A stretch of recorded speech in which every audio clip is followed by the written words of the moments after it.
I can hardly see. Hold on, man. I got to go by the tree. Oh, I didn't make it. Oh, get to riding. I can't go home cause I get to riding. My head's spinning cause I get to riding. Oh, I get to riding. Hey, I met this gal, boy. She was pretty and sexy. She's the kind of gal I want next to me. We were jamming to the rake and scraping the sand. My friend tapped me on my shoulder and said, "You dancing with a man?" What? Oh, I get to riding. I can't go home cause I get to riding. My head's spinning cause I get to riding. Oh, I get to riding. Oh, I get to riding. I can't go home cause I get to riding. My head's spinning cause I get to riding. Oh, I get to riding. They slowed the party down. I was jamming to Luther. So I went outside to eat some barbuta. Later that evening, my belly feeling pain. I ran to the toilet for the rest I can't stay. Cause oh, get to riding. I can't go home cause I get to riding. My head's spinning cause I get to riding. Oh, I get to riding.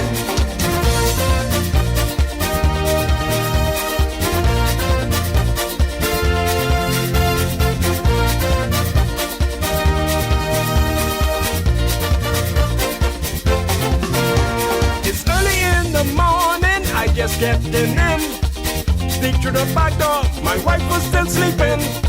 I dip in the room and slip inside the bed. The next thing I know, my wife was trying to kill me dead. Oh, Lord, get to riding. Don't hit me no more, cause I just get to riding. My head is spinning cause I get to riding. Oh, I get to riding. Gone to the doctor, cause I have a pain down there. Doctor said, turn around, let me see what's happening here. Next thing he do, is put the glove on his hand. Then he took me, I see the promised land. Oh, I get to riding. I can't go home cause I get to riding. My head's swinging cause I get to riding. Oh, I get to riding. Oh, get to riding. I can't go home cause I get to riding. My head's spinning cause I get to riding. Oh, I get to riding. Play man.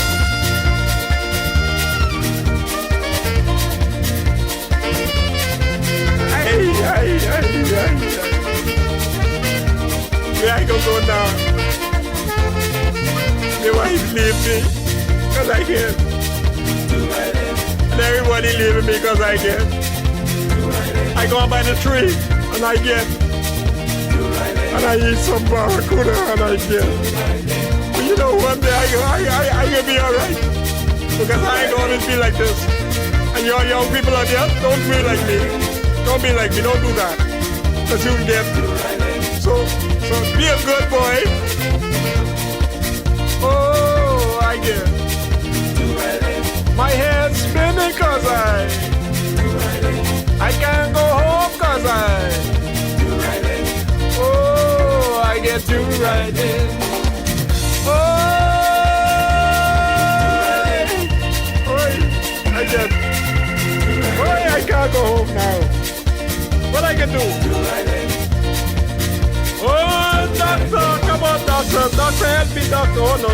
Doctor, go. Don't fool with me, doctor. No. Take that glove off, doctor. What? I ain't coming back to your office no more. Like two people left.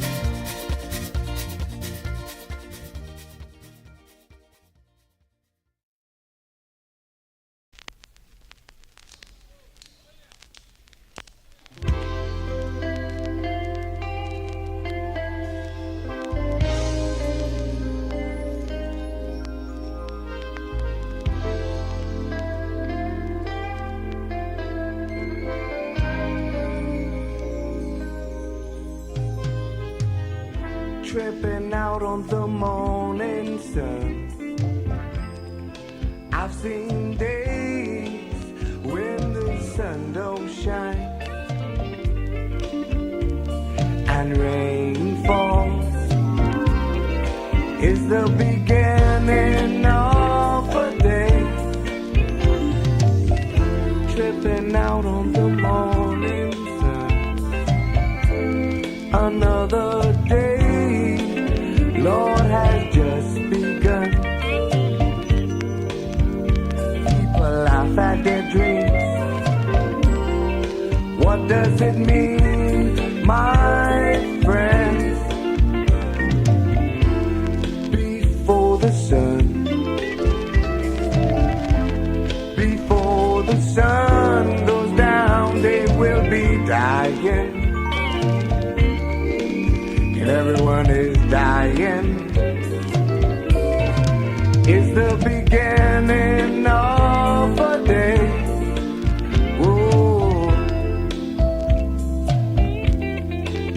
whoa. Ma, ma, ma, ma, ma, ma, ma, ma.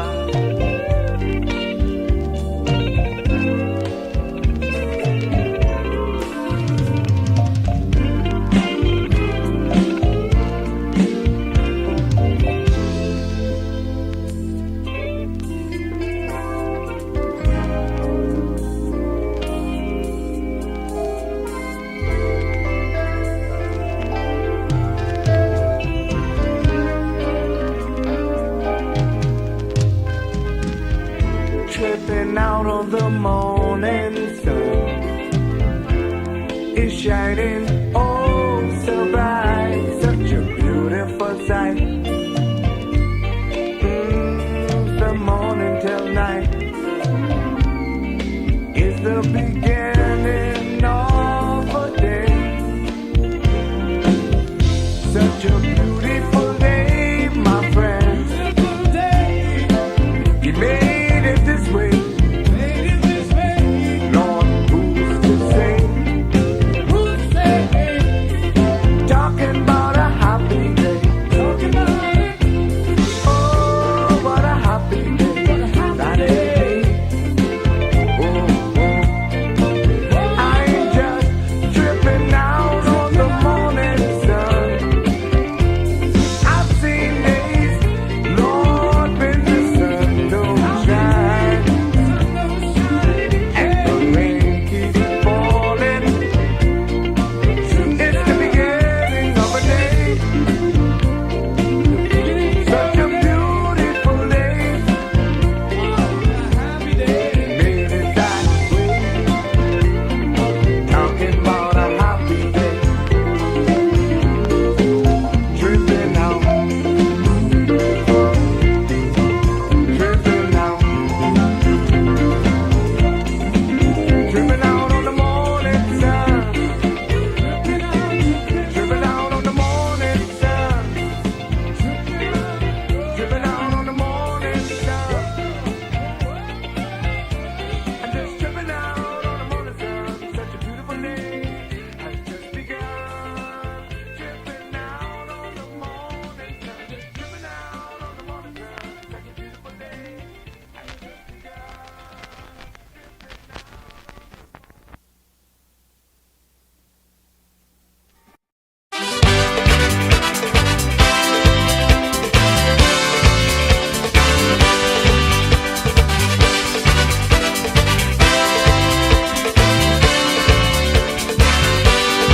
As I was walking down the street one day, I met a pretty lady, she was going my way. I said, lady, would you walk along with me? I'll show you sights of interest, this is my country. Like the water tower and the Queen's staircase. And maybe later we could go to my place. She was looking pretty and smiling with me, and I think my line is beguiling.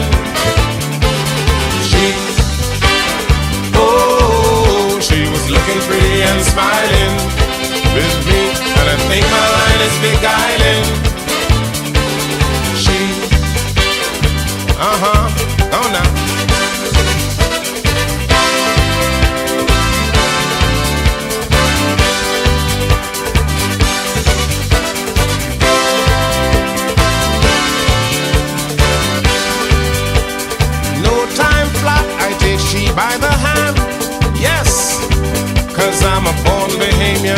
but I moved too fast. This I was wrong to do. Now I'm gonna know she's behaving too. Just for holding she hand, to my surprise, her shoe heel caught me right between my eyes, as she was looking pretty and smiling with me, and I think my line is beguiling. She was looking pretty and smiling with me, and I think my line is beguiling. She, lady ting, man, lady ting.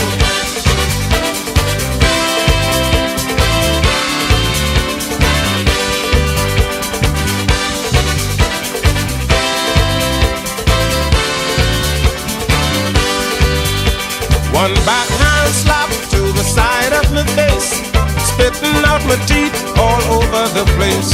Some solid blows up against my head. When the ambulance come, they thought I was dead. Once was enough, take advice from me. When you're looking for a woman, choose carefully. Cause Bahamian girls are nice, they've got a whole lot of class. Slip up like I did, and your bungie is grass. Cause they'll be looking pretty and smiling with you. You may think your line is beguiling, but oh, they'll be looking pretty and smiling with you. You may think your line is beguiling, but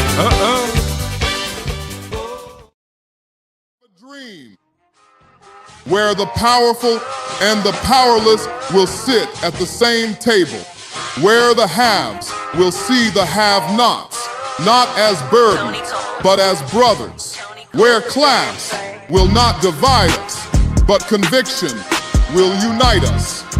I have a dream that the oligarchs will remember we must all eat, that the brown-faced neo-colonialists will remember who they are and whose they are. I have a dream that fraternities will build beyond internal architecture into a national bond, that the walls of design will give way to the bridges of brotherhood, not a fraternity of symbol, but a brotherhood of substance. I have a dream that we remain focused, that we stay in our conviction and remain fearless, that we double down, fortified, to return this Bahamaland to the foundation.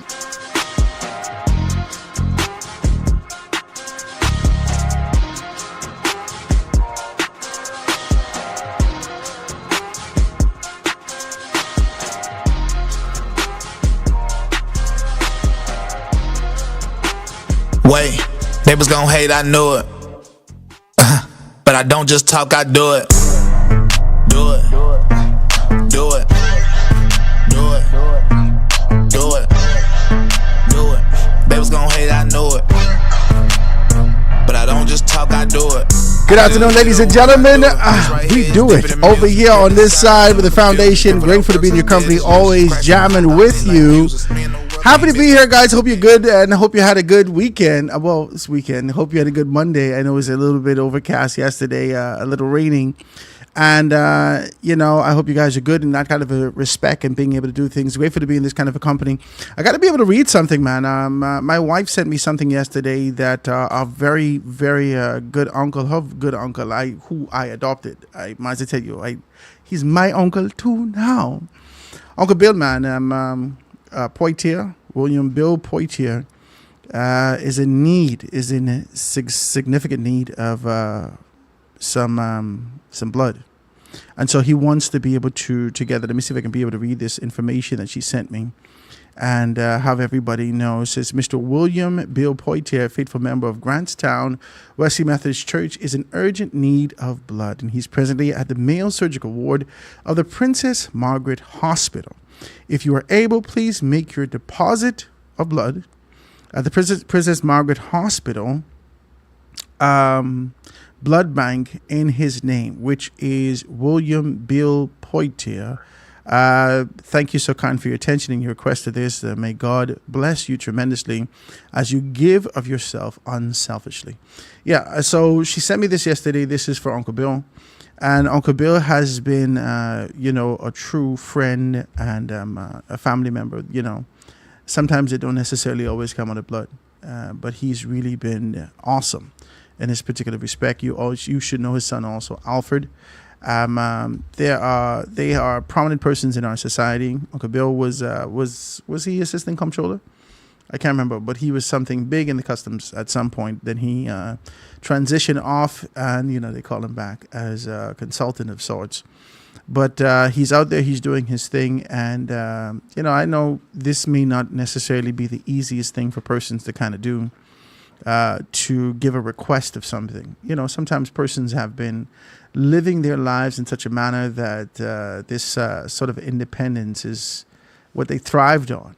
But things have transitioned, things have shifted significantly, and now there is a dependency, a reliance on other persons, not necessarily for your survival, but for those persons who feel as though that there is a work unfinished and some things that needs to be done. And so, Uncle Bill, man, I want you to be able to go check out Uncle Bill, Bill Poitier. You know him. I don't know if if you are established in this society, you would know him. He is in all circles, affluent and otherwise. And he's a tremendous, tremendous individual. So I just want you to be able to do that. Do that for me. Go down there to Mayo Surgical Wards, wherever you can give blood, and be able to find out and do that for me in terms of being able to touch him and assist him however you can. I don't like to talk about people's illness or issues or whatever they're kind of being able to deal with. Give them that kind of a space. We're still waiting for Dimitri to come sit with us. Dimitri has been through a recent transition and being able to do that. Who are you talking about? Dimitri Smith. You know him. He has been able to be the funny man for years, and he's been doing some wonderful things as it relates to being able to assist persons, as it relates to, he was doing some Mother's Day stuff. My wife and I, we went to the Mother's Day concert. Oh my God, we had such a wonderful time. So I'm hoping that you guys are good, man, as we talk about these things. There's another thing I got here. Apostle Clement Russell Sr. and Heal Our Land invites you to oneness, encouraging all men throughout the Bahamas to heed to the call to come together as one before Yahweh Almighty and to be refreshed in the present truth. So he says, this is a special music and all these things. It's going to be Tuesday, September 9th at 7 p.m. At the Baptist Auditorium on Jean Street off Prince Charles. You can be able to find out more information. Is there the number that he puts here? Let me look and see. Yes, you can be able to give him a call at 819-3798. 819-3798. Let me see if I can send this to my producer so he can be able to just put it up on the screen so you guys can be able to see it. 819-3798. And he's out there. He's doing amazing things. I just actually bumped into him. Had an opportunity to be able to visit a very good friend of mine, Clint Watson, yesterday over at ZNS.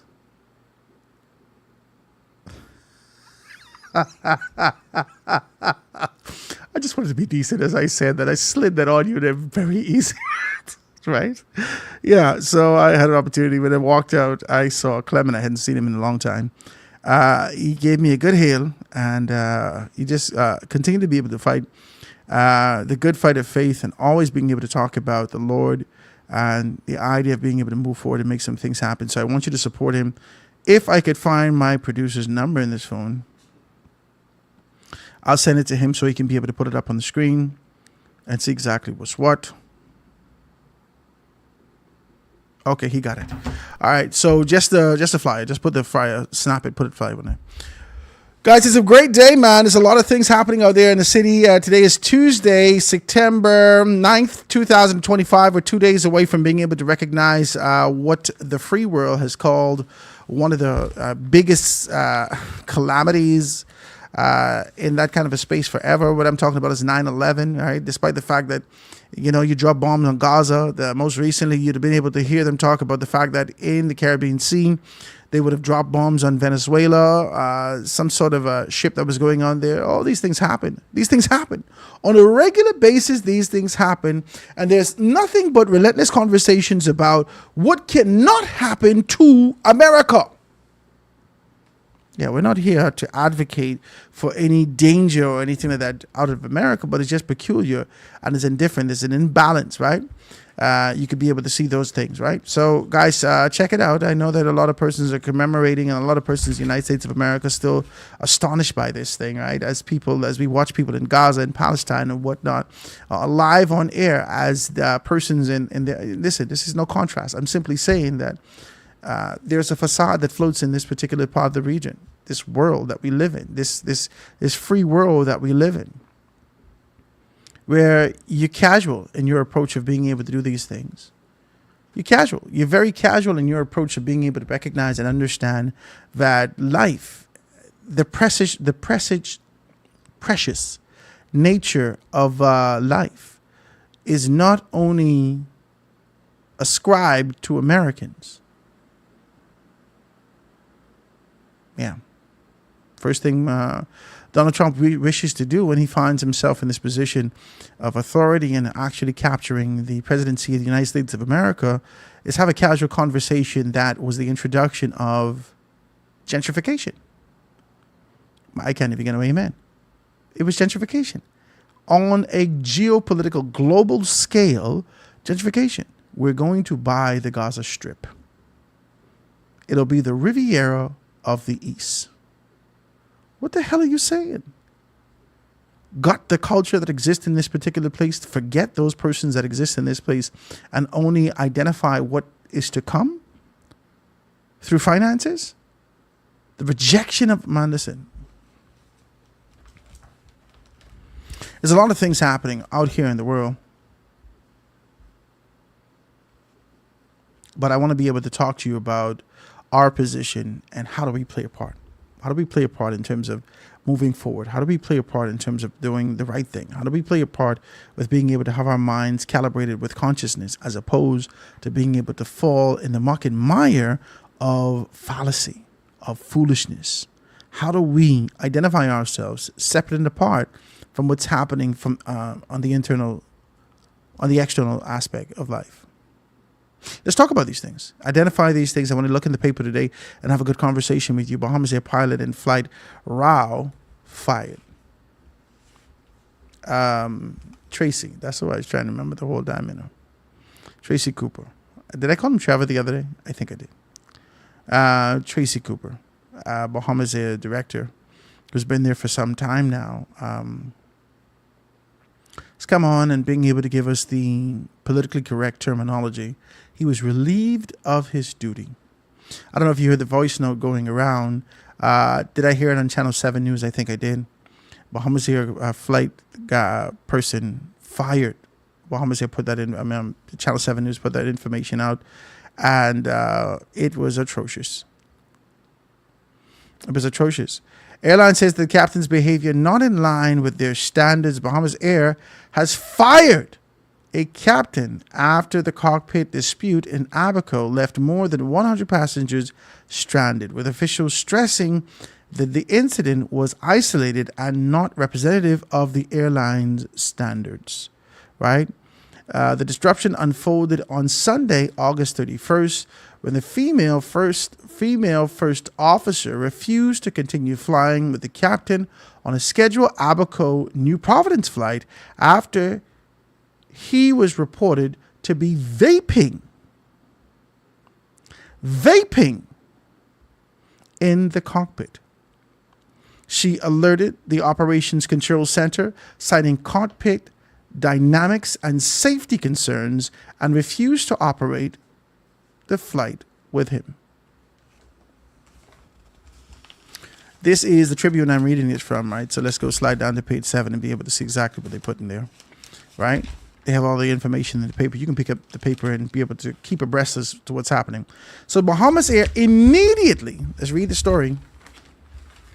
Bahamas here immediately pulled both pilots from duty and dispatched a replacement crew. The ATR Turbo Pro aircraft registration number is C6BFR event.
Huh? Tell me if I'm back up. Howard, Am your I back phone up? is muted. I don't know what's going on. Am I back up? No, your audio is still muted. All right, let me deal with that right now. Thank you. I appreciate you. I appreciate you. Thank you so much. Somebody hit me with a thumbs up if you could be able to hear me on the text or on the, if you're listening online, hit me with a thumbs up if you can hear me. Let me know if the audio is good. It's up now. It's up now. Okay, so we're going into it. We were talking about Tracy Cooper, if you missed it, right? If you're talking about Tracy Cooper letting go of this pilot, we read the first part of the story that said that a first female officer was in Marsh Harbor in Abaco and preparing to be able to move to New Providence in this particular space. We read it out of the Tribune paper, so we read all these particular standards. And the issue was he was vaping in the people cockpit. This would we say. Nah. So I started off my story so I could get you somewhere. I was going somewhere. So my grandmother smoked a pipe. Jesus, I know she didn't want me to hear it once. I didn't say it 3 times. Anyway, Grammy, I love you. Gee, I love you so bad. So when I was young, she had a pipe. And the sort of adventure that existed in the bathroom that was out of hands and you shouldn't deal with as a child, placed me in a very precarious situation when I was young. When they used to put, roads in their eyebrow. You probably could still see the road in my eyebrow, right? They used to put like little, you remember you used to put little roads and dashes in your eyebrow? I don't know what it was all about. I wanted to do that. My mother wouldn't let me do that. My grandfather was a barber. My mother also was able to cut hair. My daddy said, boy, this sissiness, what you into? So I said, Daddy, I thought it was cool. So my grandfather always shaved. So he had a big razor in there. And I just tried to be able to touch it very lightly with a big razor, right? And somebody must have called me, right? They don't call me Howard at home. They call me Mato, right? So my grandmother must have said, Ramato. And then when she said that, I turned my head. I turned my head with the big razor still on my face. Needless to say, I had no eyebrow in the 6th grade, right? So it's... So I went to school. My mother painted one on, and she was laughing so much. These are the intrigue in the bathroom. My grandmother used to smoke a pipe. And I want to know what this pipe all about. Got me smoking the pipe. Let me see what's going on. So me and my cousins would take the tobacco and run in the bush and wrap it up with banana leaves. Yeah, my cousin Abby and Elliot and all us and Derica. And we would do that, right? And just through observation, we saw a lot of persons smoking over the years. All my uncles smoke cigars. All my uncles smoke a cigar, right? Some more than others, but nonetheless, they touch a cigar. My daddy don't bother with the thing at all. He don't want nothing to do with the thing, right? I don't know. He must have had some kind of a fear and phobia, right? He didn't want that. He wanted something else. Praise God. I don't know. I don't get the people business. So nonetheless, right?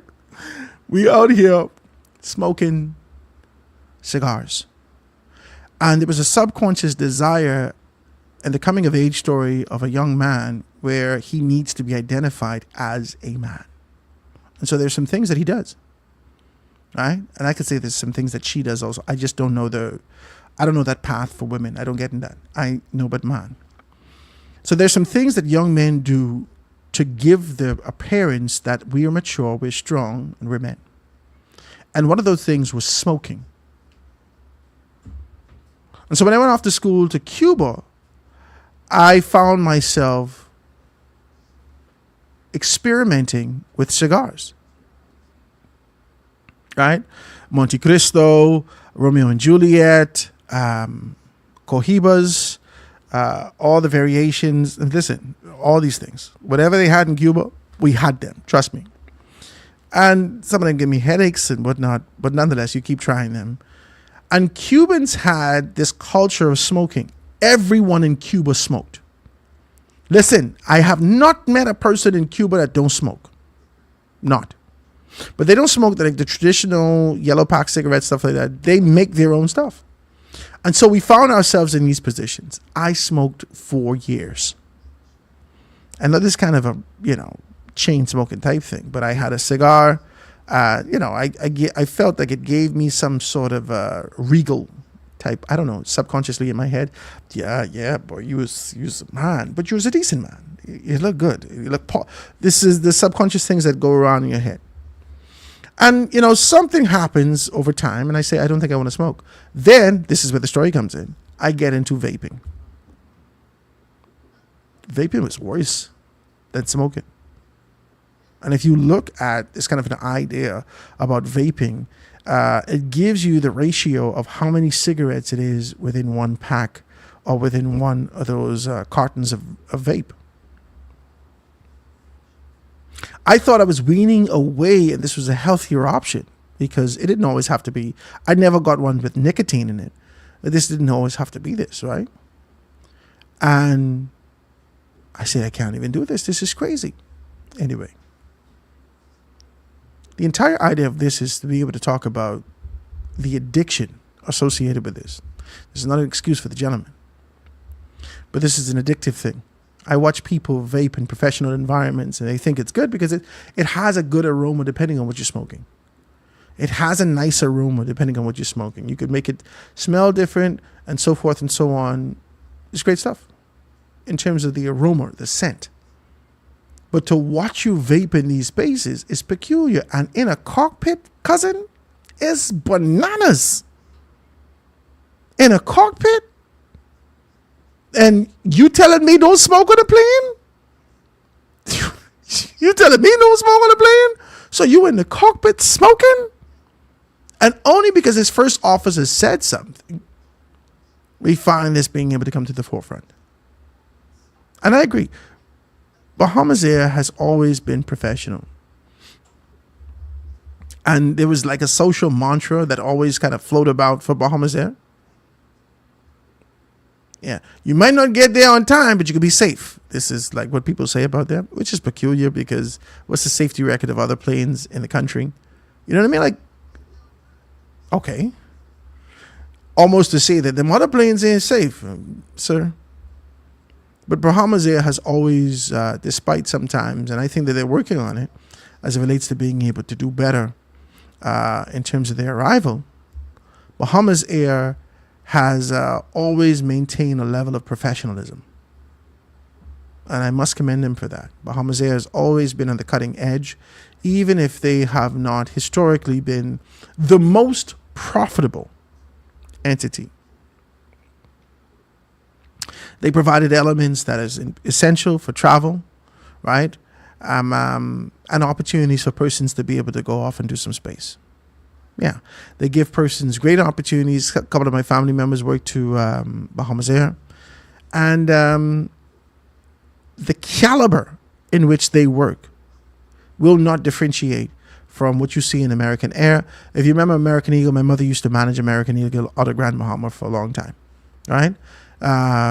If you see the professionalism and the caliber that exists in Delta, American Airline, even Pan Am, if you remember Pan Am. This is the caliber of professionalism that comes out of Bahamas Air. And I must commend it. So to the story and to the release as it relates that this is not a representation of what we stand for here at Bahamas Air, I agree. But I have to say that this is poor. That your vice and your addiction could place you in a position where, like Tracy Cooper has said, you have been relieved of your occupation, of your services. That's crazy. The word relieve, for me, subconsciously says that this was a burden for you. That this occupation was burdensome. You had to smoke to endure because it was stressful. We're helping you out by being able to relieve you of your occupation. I sure you just make over $75,000 a year. So you ain't need a vape that bad. God could tell you that. You need a patch. Stick one of them on your arm. You need a patch, cousin. A vape. Vaping can help you. You need a patch. Because if there's a level of addiction, I got to ask questions. What you was smoking in this vape? You make me feel like Chris Rock in that movie. You got any crack? We're going to be decent with you. What are you doing, sir? What are we doing in the Bahama land? That we allow our desires, allow the recreation to run before the obligation, to run before the responsibility that we have to this mantra, this oath that we've taken to preserve these lives. Souls on a plane. And you're so nonchalant and casual with it in your capacity that the organization had to separate themselves. We don't normally see this. We normally see that we apologize. Maybe you come to the forefront, you apologize. Maybe you go through some training. We see that from the United States of side, where persons have put you through these particular programs to get you better. You don't lose your job. You maybe lose a couple of days. You had to do this, you had to do that. You get to retain your job, and you are in a better position. But sir, this had to have been more than just a vape. Want to be decent? Let me take this quick commercial break, guys. I got a guest coming in. I'm going to take this, and I'm going to be right back after this.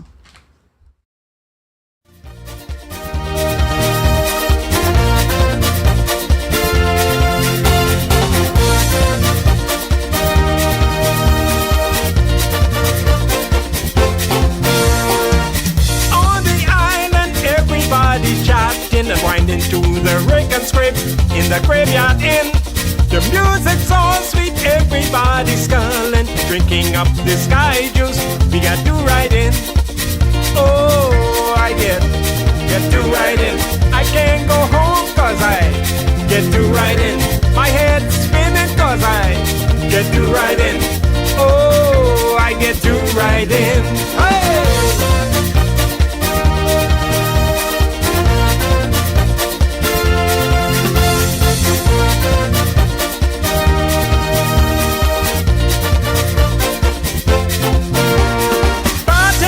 Bartender, give me a shot. The more I drink, the more these gals looking hot. I had so much to drink, I could hardly see. Hold on, man. I got to go by the tree. Oh, I didn't make it. Oh, get to riding. I can't go home cause I get to riding. My head's spinning cause I get to riding. Oh, I get to riding. Hey, I met this gal, boy. She was pretty and sexy. She's the kind of gal I want next to me. We were jamming to the rake and scraping the sand. My friend tapped me on my shoulder and said, "You dancing with a man?" What? Oh, I get to riding. I can't go home cause I get to riding. My head's spinning cause I get to riding. Oh, I get to riding. Oh, I get to riding. I can't go home cause I get to riding. My head's spinning cause I get to riding. Oh, I get to riding. They slowed the party down. I was jamming to Luther. So I went outside to eat some barbuta. Later that evening, my belly feeling pain. I ran to the toilet for the rest I can't stay. Cause oh, get to riding. I can't go home cause I get to riding. My head's spinning cause I get to riding. Oh, I get to riding.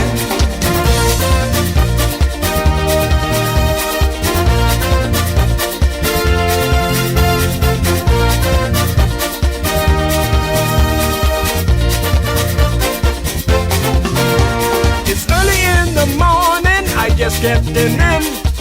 Sneak through the back door, my wife was still sleeping. I dip in the room and slip inside the bed. The next thing I know, my wife was trying to kill me dead. Oh, Lord, get to riding. Don't hit me no more cause I just get to riding. My head is spinning cause I get to riding. Oh, I get to riding. Gone to the doctor cause I have a pain down there. Doctor say, turn around, let me see what's happening here. Next thing he do, is put the glove on his hand. When he took me, I see the promised land. Oh, I get to riding. I can't go home cause I get to riding. My head swinging cause I get to riding. Oh, I get to riding. Oh, I get to riding. I can't go home cause I get to riding. My head spinning cause I get to riding. Oh, I get to riding. Flavor.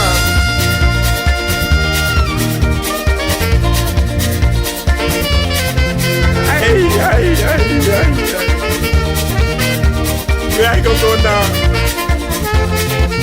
The wife leave me cause I get to riding. And everybody leaving me cause I get. I go by the tree and I get. And I eat some barracuda and I get. But you know, one day I can be alright. Do right in. Like listen, I don't know what in your vape. I don't know what in your vape. I don't know what you got in your vape. It may need a spoon and a lighter under it because it seems like you got to be on some sort of crack. I just will be decent as I say this. Why would we allow our vices to take us away from our obligation, our responsibility, our position, and moving forward to make some things happen in this life? Let's just talk. The numbers are right there, guys. If you want to be able to be a part of the conversation, I'd love you to do so. Hit me up, 827-0111, 827-0111. We are live and in full effect right here, jamming. And in the studio with me, I don't know what I could call this series. I've had so many persons who've actually sat with me now who have been avid callers of the show, and I'm grateful to have them in this space. And today, a person who's been an activist in our society for a very long time, he's been active, really being active in talking about preservation and talking about the next dispensation of how the Bahama land should look. And not only doing that through the lens of politics, but also through energy and other sources. In the studio with me is someone who you should know very well. He's been in the talk show circuits. He's done these things. You would have heard his voice over media at some point if you've been listening. None other than Graham Weatherford. Graham, what's happening with you, man? Well, I got to congratulate you first, Howard, because as I look around, you have a world-class studio. And, and I've been in many, as you've said. And for years, Howard, I've not been paid to do what I do. And I don't know. It's nothing other than saying I should live in a country better than New York, better than Dubai, better than Malaysia, better than Singapore.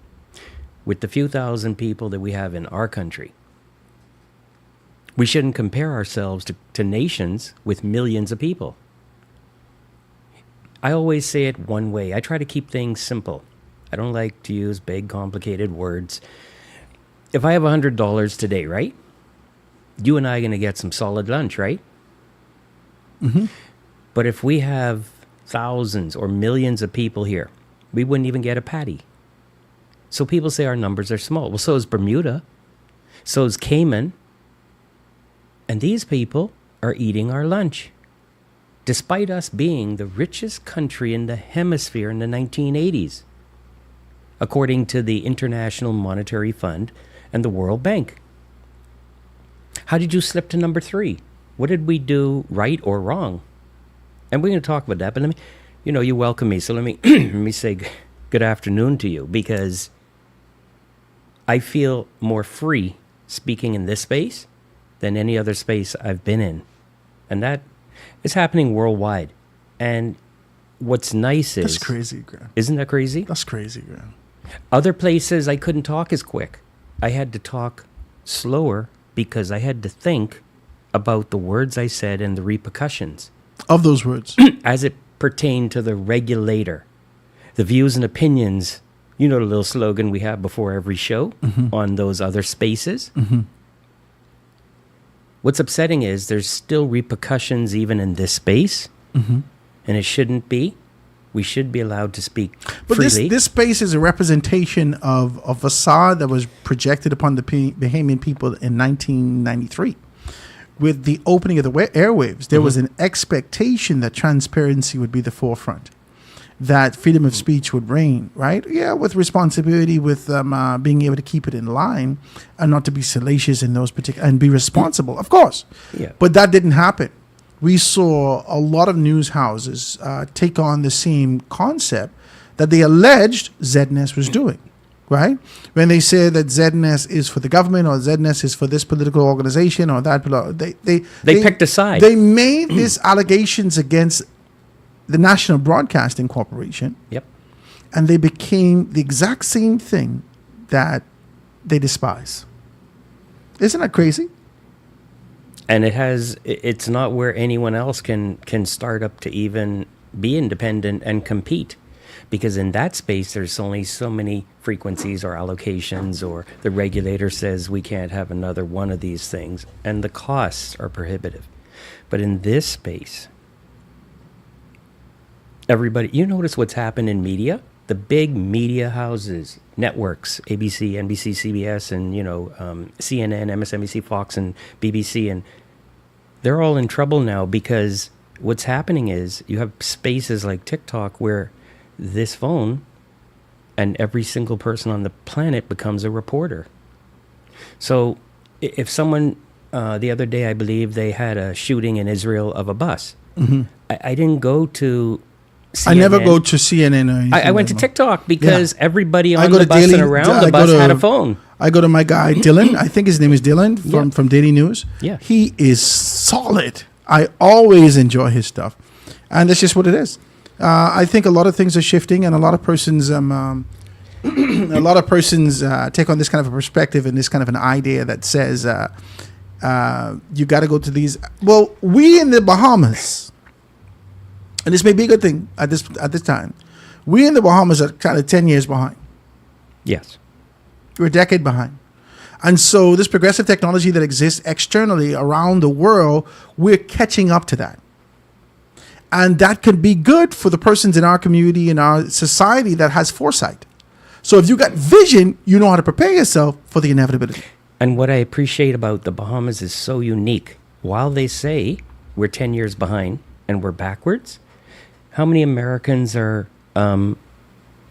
connected with Starlink today versus how many Bahamians, percentage-wise?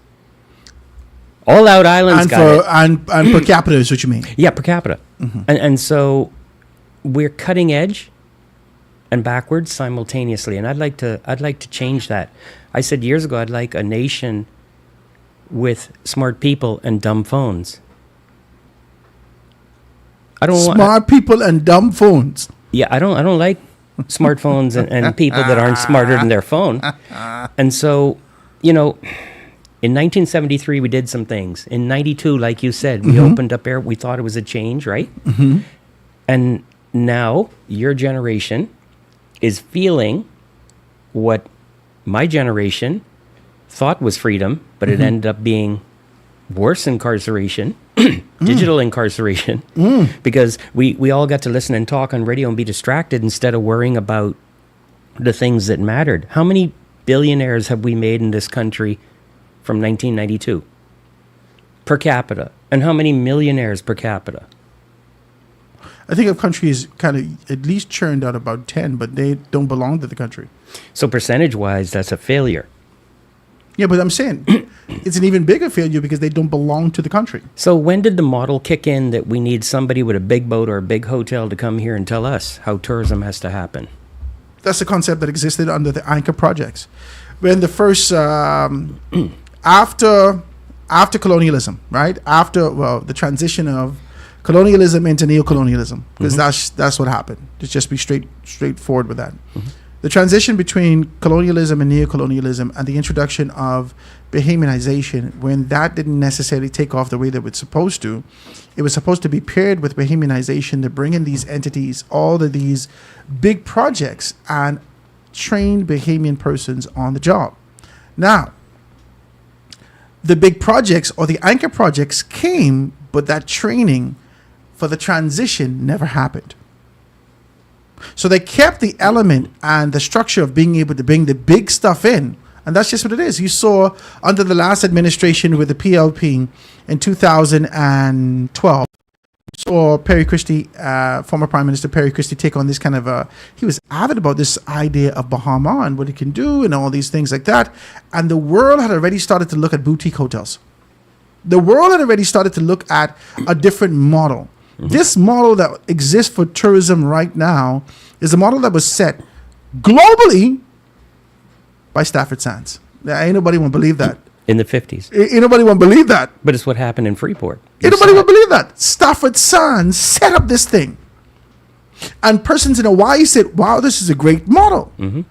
And they said, we're going to duplicate this model. This model that you see globally for tourism was set up by Stafford Sands. And the Caribbean followed it. And throughout the entire Caribbean. They all followed. They followed it. And in banking, that was set up back then as well.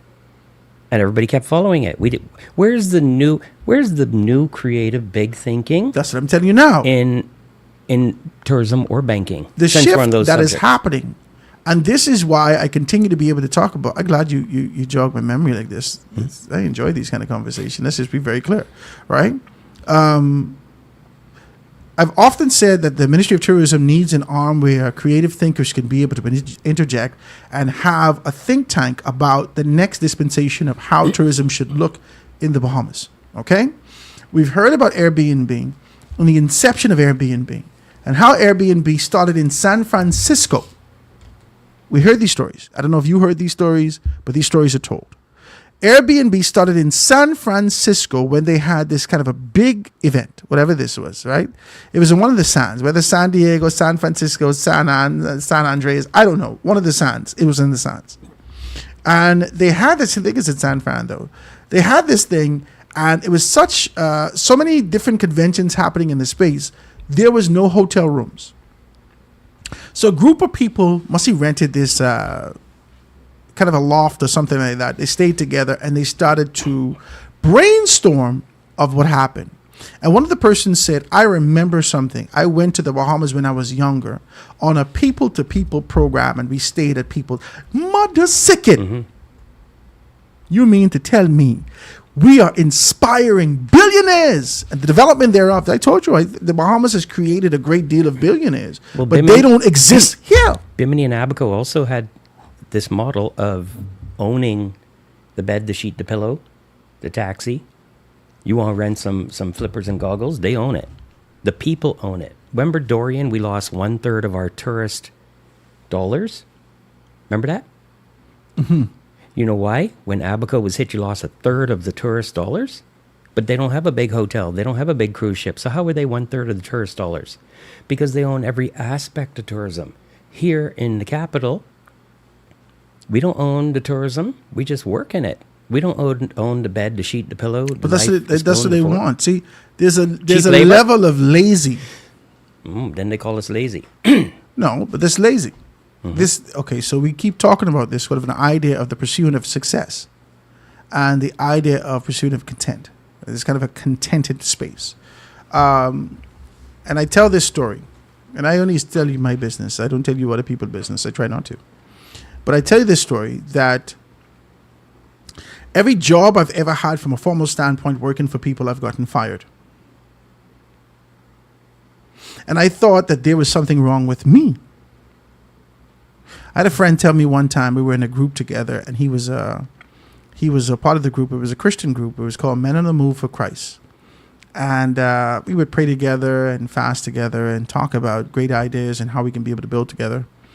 And he said to me when I was working for the Al-Uqayya Hotel, which is now that you know as the Grand Uqayyan Hotel, he said, Howard, you're too big for this hotel. And I've always been a big guy. So I'm like, what the hell are you talking about, sir?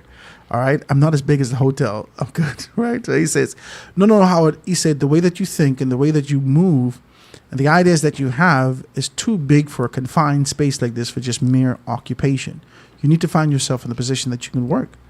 Yeah, and then you contrast that with living in a society where you only can kill what you eat. You only can eat what you kill, right? And so you have to go out and pursue funds every day. Our society is not designed to be able to support entrepreneurs. It's a fallacy. It's platitudes towards it.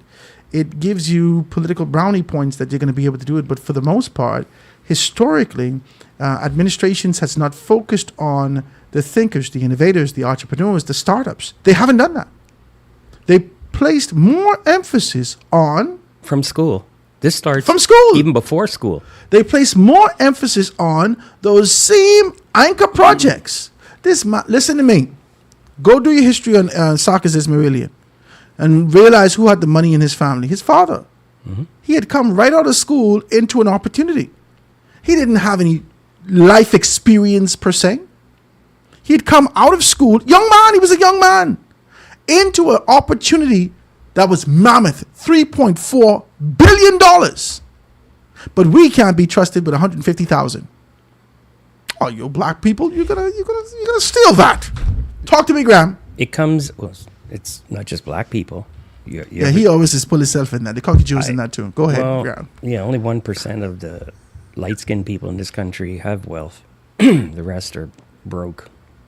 And that's a reality we spoke about with Chrissy Love years ago. But you're right. The big thinking gets crushed here. Every time. You're probably, and it's even worse because if you were to know Bill Gates or somebody with money, right? Mm-hmm. And you took the big thinking to them, mm-hmm. and they were ready to give you $100 million or $2 billion for a project, right? Mm-hmm. What hurdles do you have to achieve then? They're massive. Well, I could tell you this. I'll give you some insight. During the hurricane, during Francis and Jane, forgive me for scrolling, guys. I'm looking for something, right? Mm-hmm. During Francis and Jane, I had a I was strategically placed on radio, and persons are kind of stuck in their homes. No, this was in Francis Eugene. I'm sorry, during the pandemic. Let's just be very clear. During the pandemic, persons were stuck in their home, and so I was an essential worker. So I'm on the radio every day, and persons are listening in from all over the world, right? And I got a lot of calls. I got this call that says, Howard, we have 13 planes in West Palm Beach right now. We want to be able to come into the Bahamas. And it's the truth. This is the truth. You would have seen this. A lot of persons just kind of came in on their own kind of volition, and it's kind of an idea that I want to help. How can I help? And so they came into the country. But I got a call asking me to assist, right? So they had 13 planes, and the planes are full with this and that and all these things like that. And I made a call to the then minister. Let's not specify the specific ministry. Let's be decent. Mm-hmm. I made a call to the minister, and the minister says, Howard, send them through me. I thought this was peculiar. I said, just tell me how to structure this and assist me with this. He said, no, I'll do that, right? I got another call. Now, this call was business. And it says, Howard, we've just purchased, and these are true stories, by the way. I have all my facts to back these things up. Howard, my partner and I have just purchased a warehouse in China with PPPs, right? So these were what you wear in the hospital during this particular time, right? And a lot of masks and all these things like that. Mm-hmm. And so he says, do you need any assistance? So I call strategic people to find out whether or not they can be able to assist and how I can be able to do this, right? It was a tremendous amount. And the guy just wanted to sell it to me at cost, right? He sell it because he sent me the whole invoice, the whole breakdown, all the things that I could identify it. He had a secretary call me. We broke it down. We identified these things. I asked him, what do you want for this? He said this. I said, what is the amount that we need? Boom, boom. It was a real business conversation. And so I made those calls and I said, listen, there's an opportunity here to do this, this, and this. And he says, Howard, send them to me. I got this maybe 3 times. I'm going to tell you the 3rd time. Most of this happened through the pandemic. And I was disappointed. I said, it was only your children can eat. I said, only your children can eat.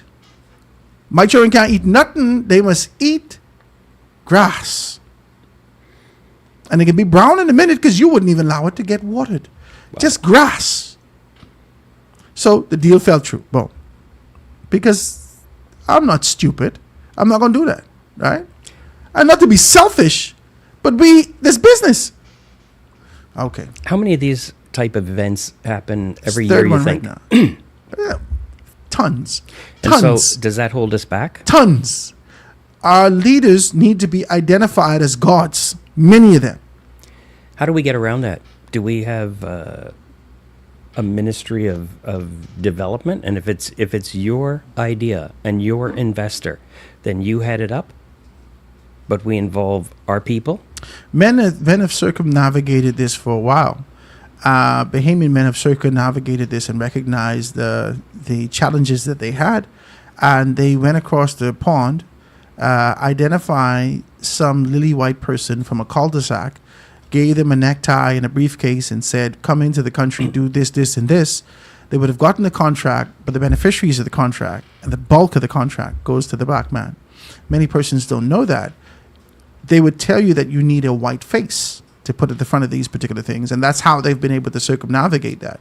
We haven't had our neo-colonialists, our new dispensation of leaders recognize that this is an issue and strategically been able to put legislation and enforcement behind that to ensure that there is empowerment for the opportunity. When you look at business, you'd see that for business to be owned in the country, you need to be able to have the ratio is 60-40.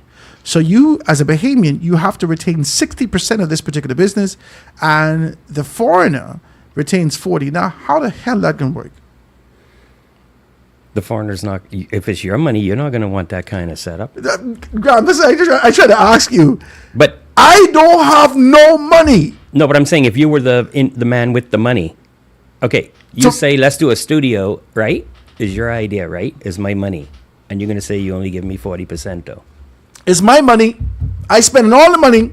You only have the idea. You're a Bahamian, and you will give me 40% back of my 100% investment into your space.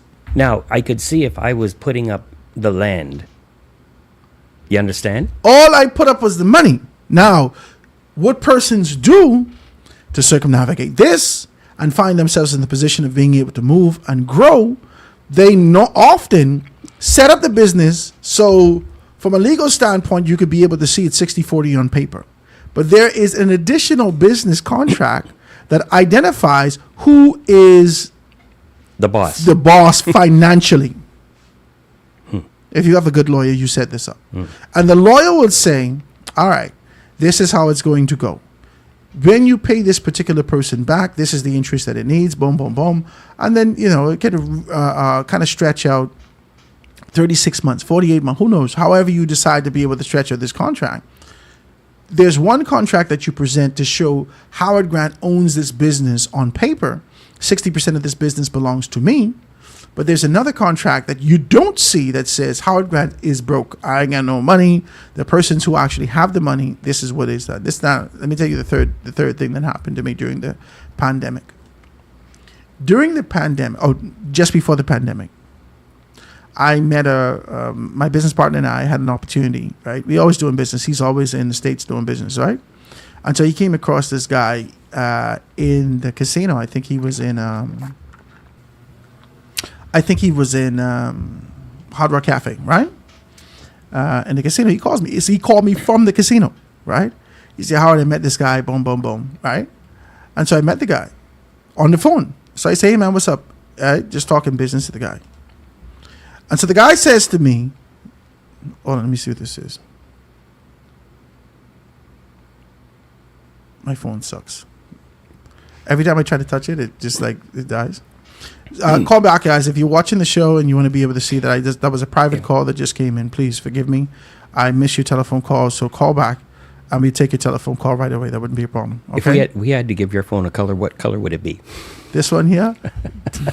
Don't do. This is horrible. I got to fix this phone, right? So that's what happens when we sold our phone company.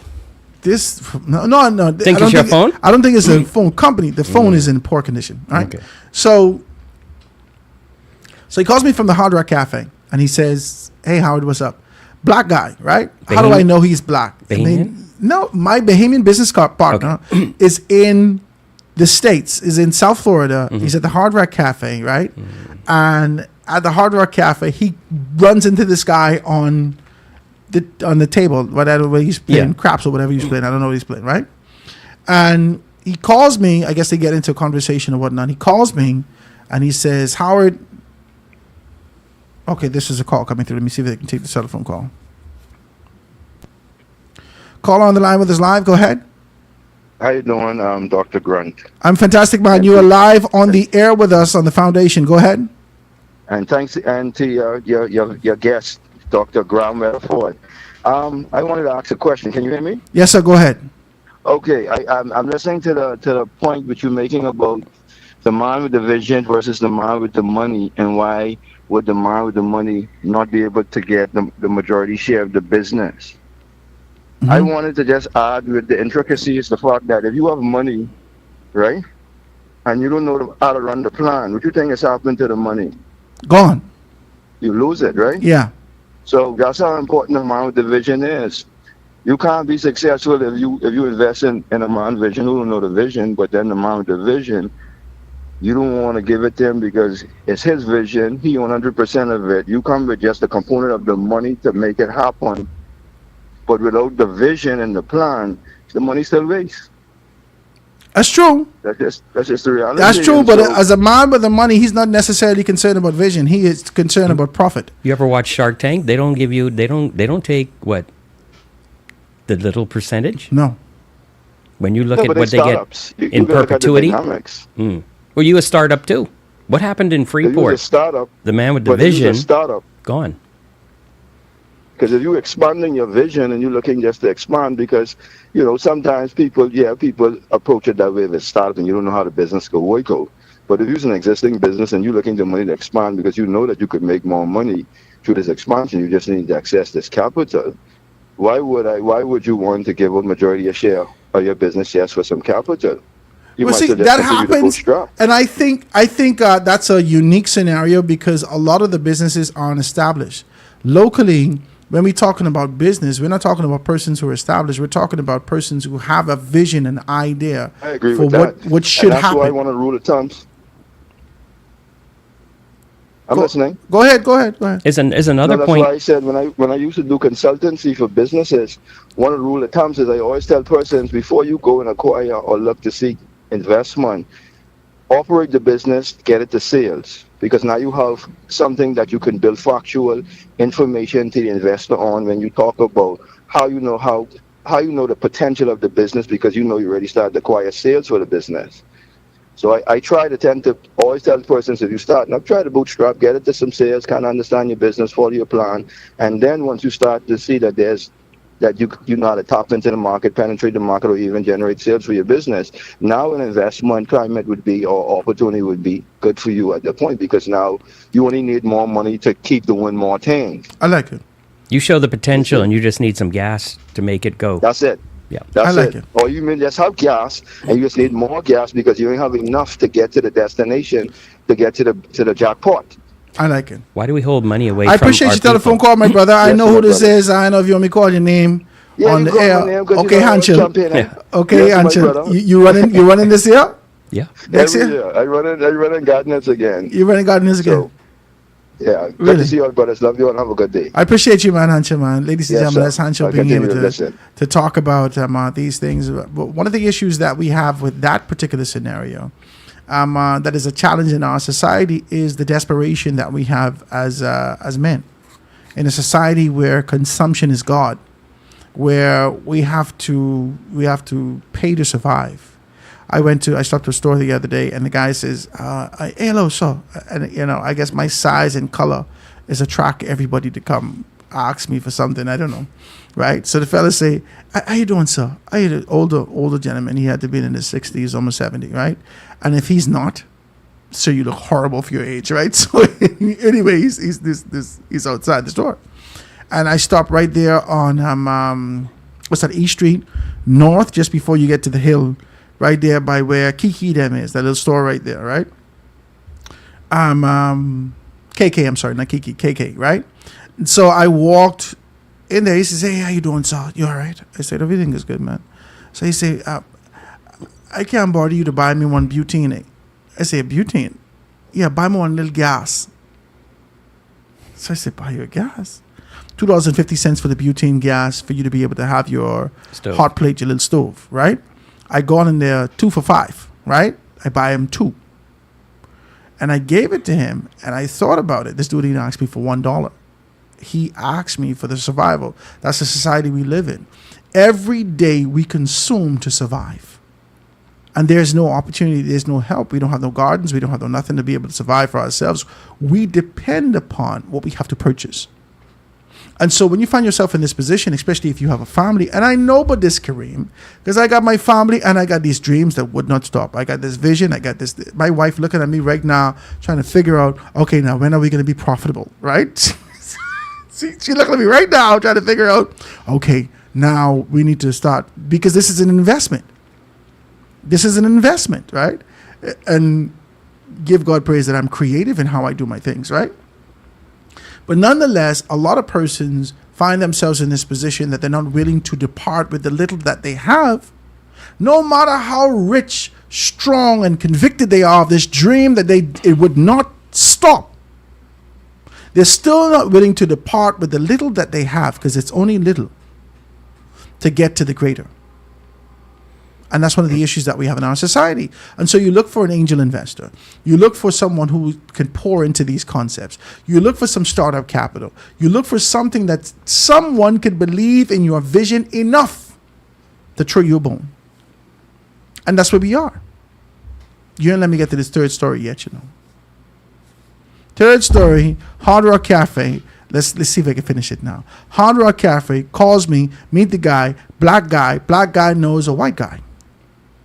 White guy, he says, "I know this guy. He's in the big business. He wants to do some stuff. He's been looking for an opportunity in the Bahamas. My business partner and I were looking at a couple pieces of property to be able to build something on." He knew a builder. I don't know how the hell they get in this conversation over craps. or blackjack or pokino, or I don't know what the hell he was playing, right? Whatever they're playing, poker, I don't know. Might have started with him saying you from the Bahamas because of the accent, and then It may have started like that, right? kicks off. Yeah. And so now I'm here in Nassau having a conversation with these guys who's in the States, one being my business partner. And then they connect us with someone. So he tells me, come over to the States. So I hop on a plane, right? I go and I meet this guy, right? Black guy.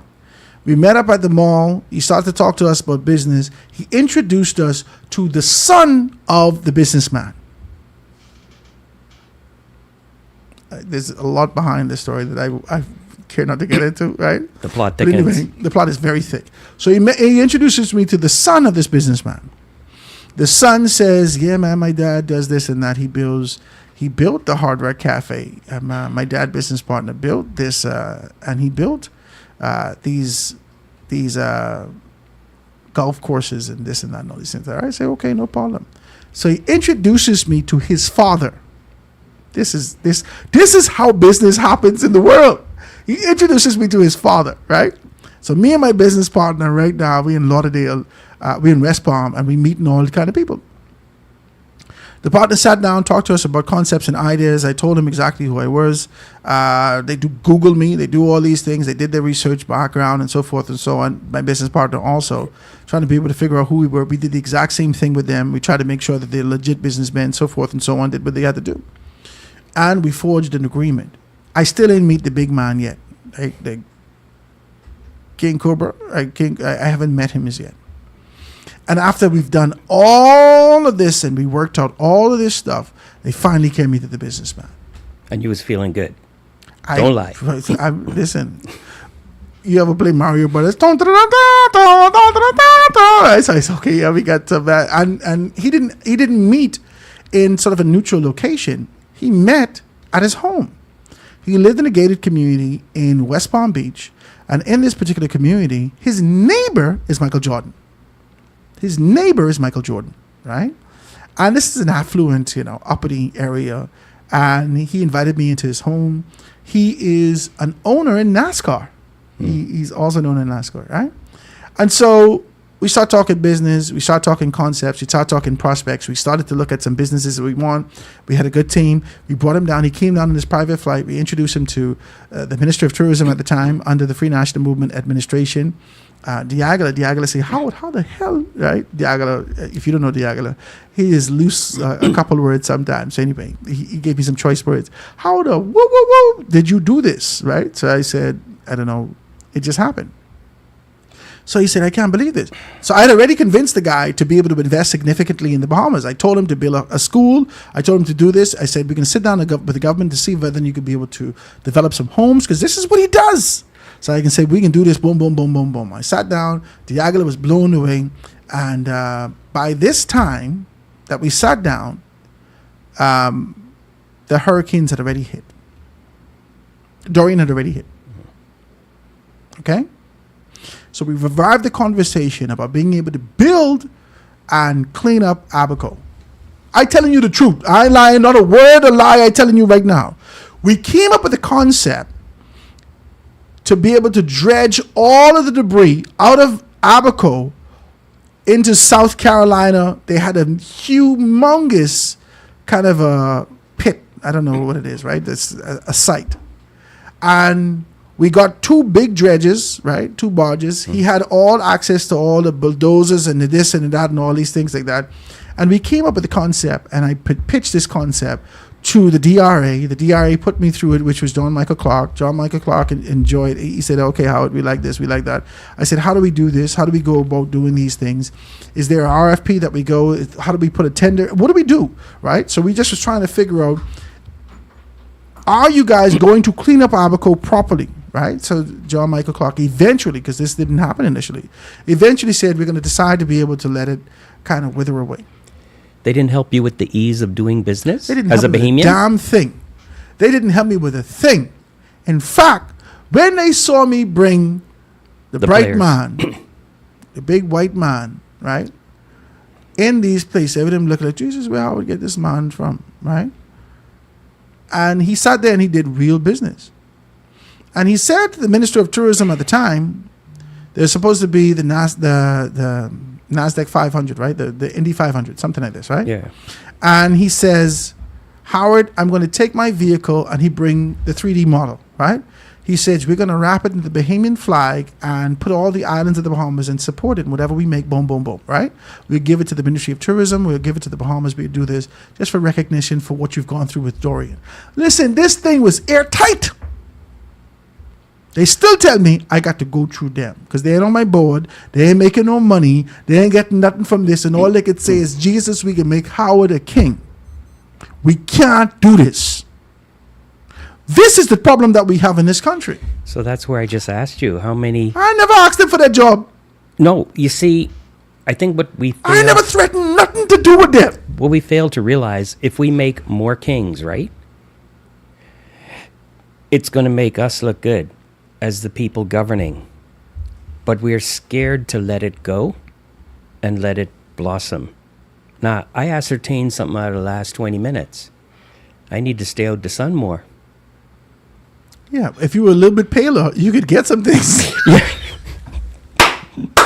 I don't use suntan lotion. That's my problem. You on a scooter all day. Yeah. But on a serious note, though, right back to where's the big thinking? We sat down during COVID for what? Almost 2 years and did nothing? We should have been planning. We should have been building the infrastructure, keeping distance, but putting in the infrastructure to build 5 new cities on 5 of the major islands. And I would have started with a new city in Freeport because it looked like nobody for 50-some years could sort out what's going on there.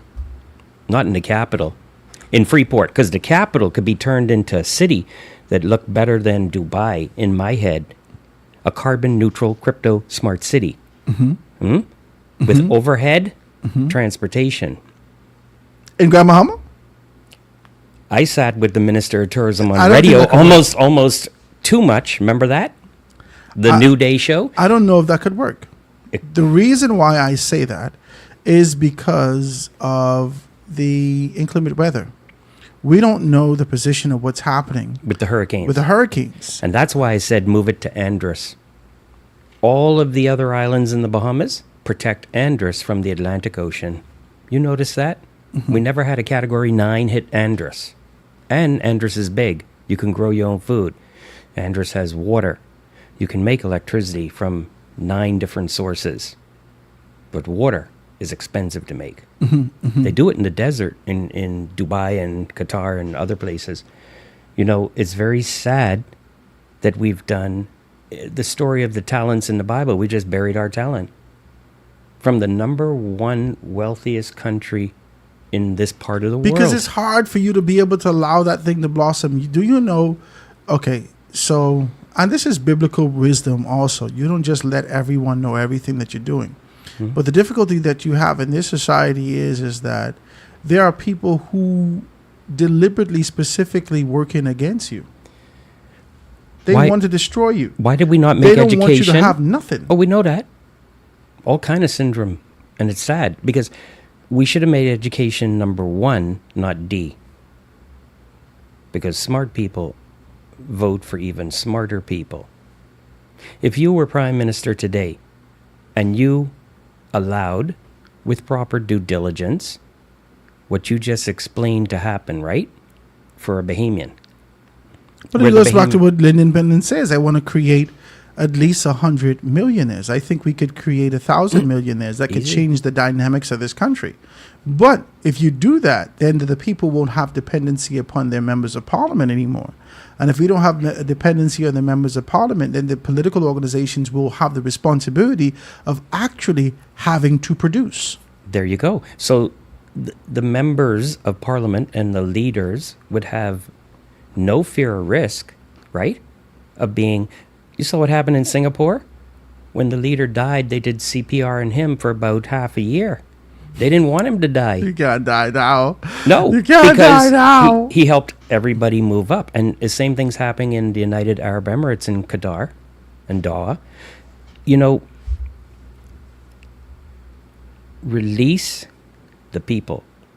we should have focused. We could start now, but we should have focused on the best education. Right now, we need to teach other skills in school besides skills to make a bed or for the Industrial Revolution. This is how you do things. ABC, 1, 2, 3, repeat after me. You fold a sheet this way, you put a plate out this way. Repetition.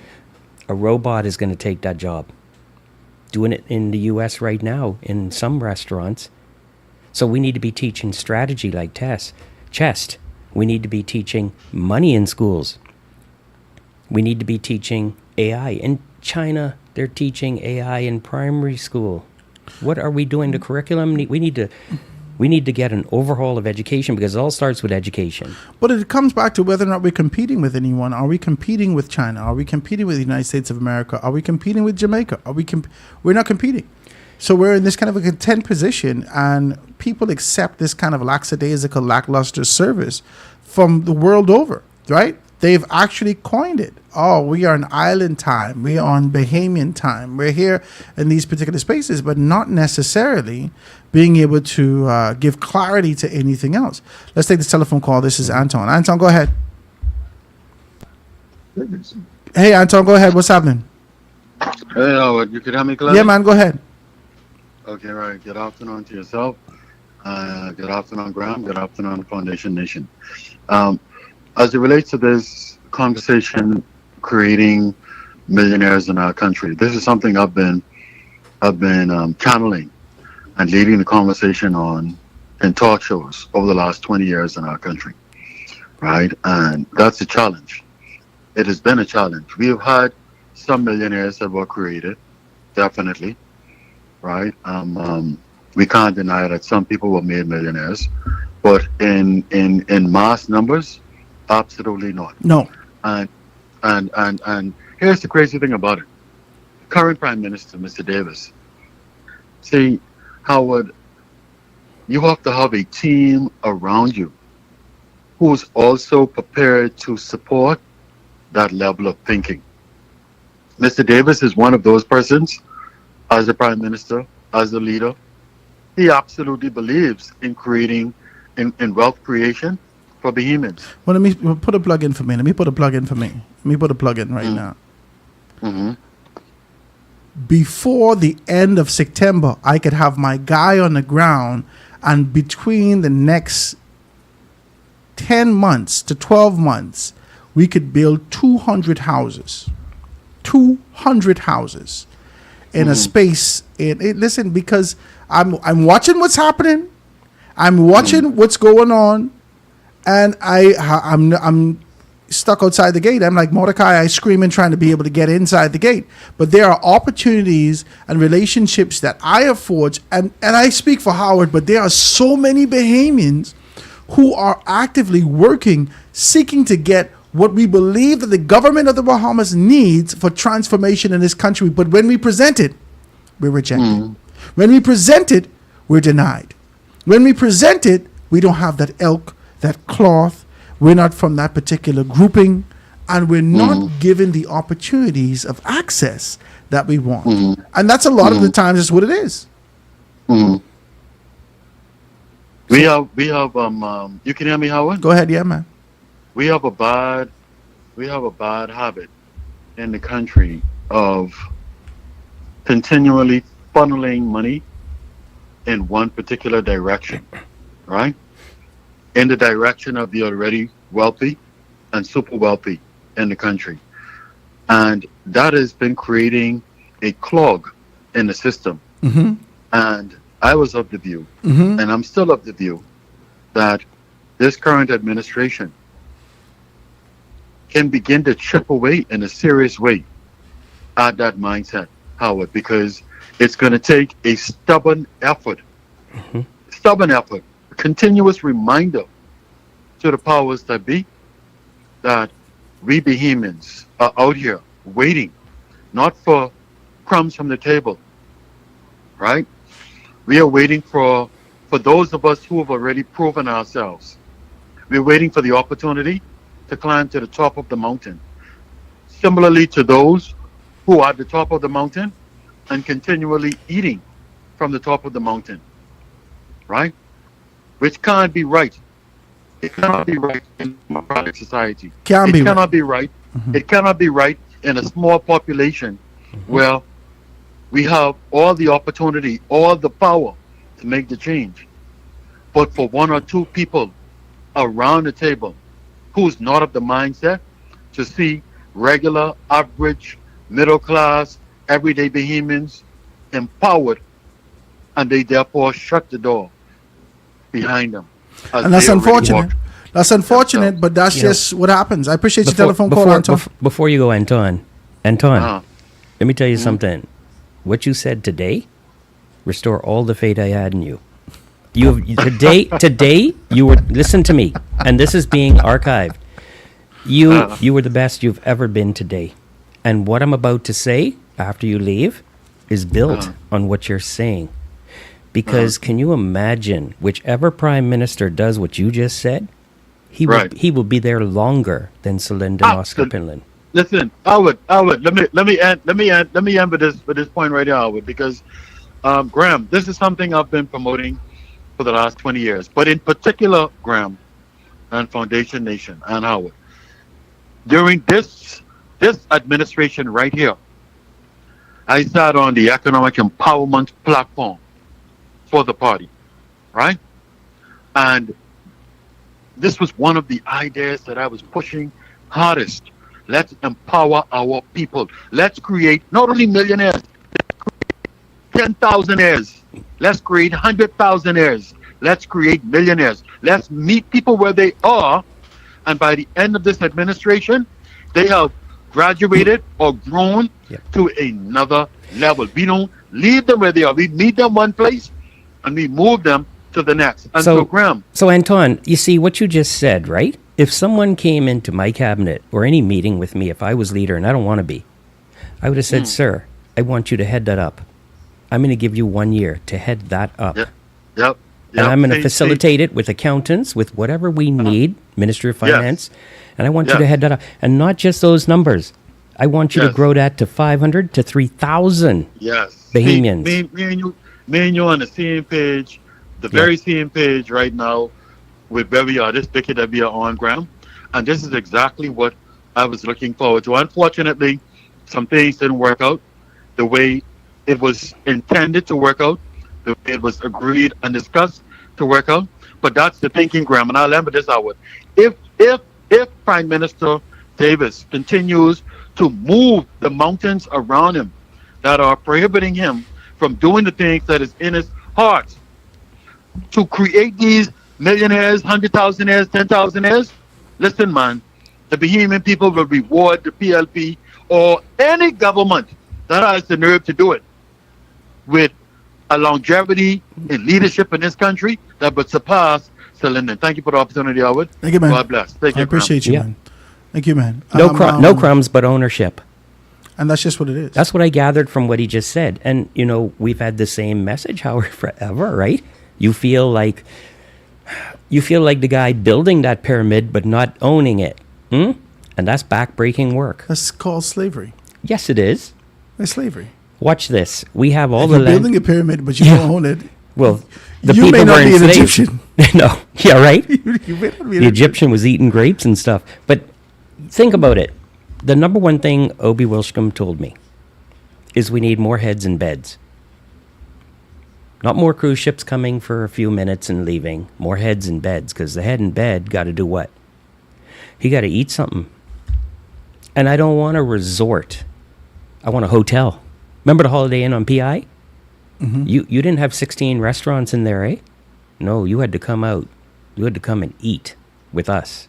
Shop with us. Buy things with us. Yeah, but our government doesn't put a moratorium on these things. We shouldn't allow the resort. We see, that's what I'm trying to tell you now, we see the government actually forging relationships with these particular entities that's coming to the country and saying that they have this kind of this big global name that you're identified from a global standpoint, coming to the country and being able to put this 12-foot wall around your space, and putting all you could eat everything and buffet, all inclusive everything and buffet and all your drinks and this and that. And so the experience that they have only is confined within the space of that 12-foot wall. They never experienced the Bahamas. 1958. My mother came to the Bahamas on a cruise ship, and the boat was shut down. That boat had to shut down. I believe it was in the 90s we let the boat open, or I don't know what we did, but that boat had to shut down. She had to walk all over the hill, what we call over the hill. But it was restaurants, it was nightclubs, and she was safe. How can you not be safe in a 5 by 5 mile radius?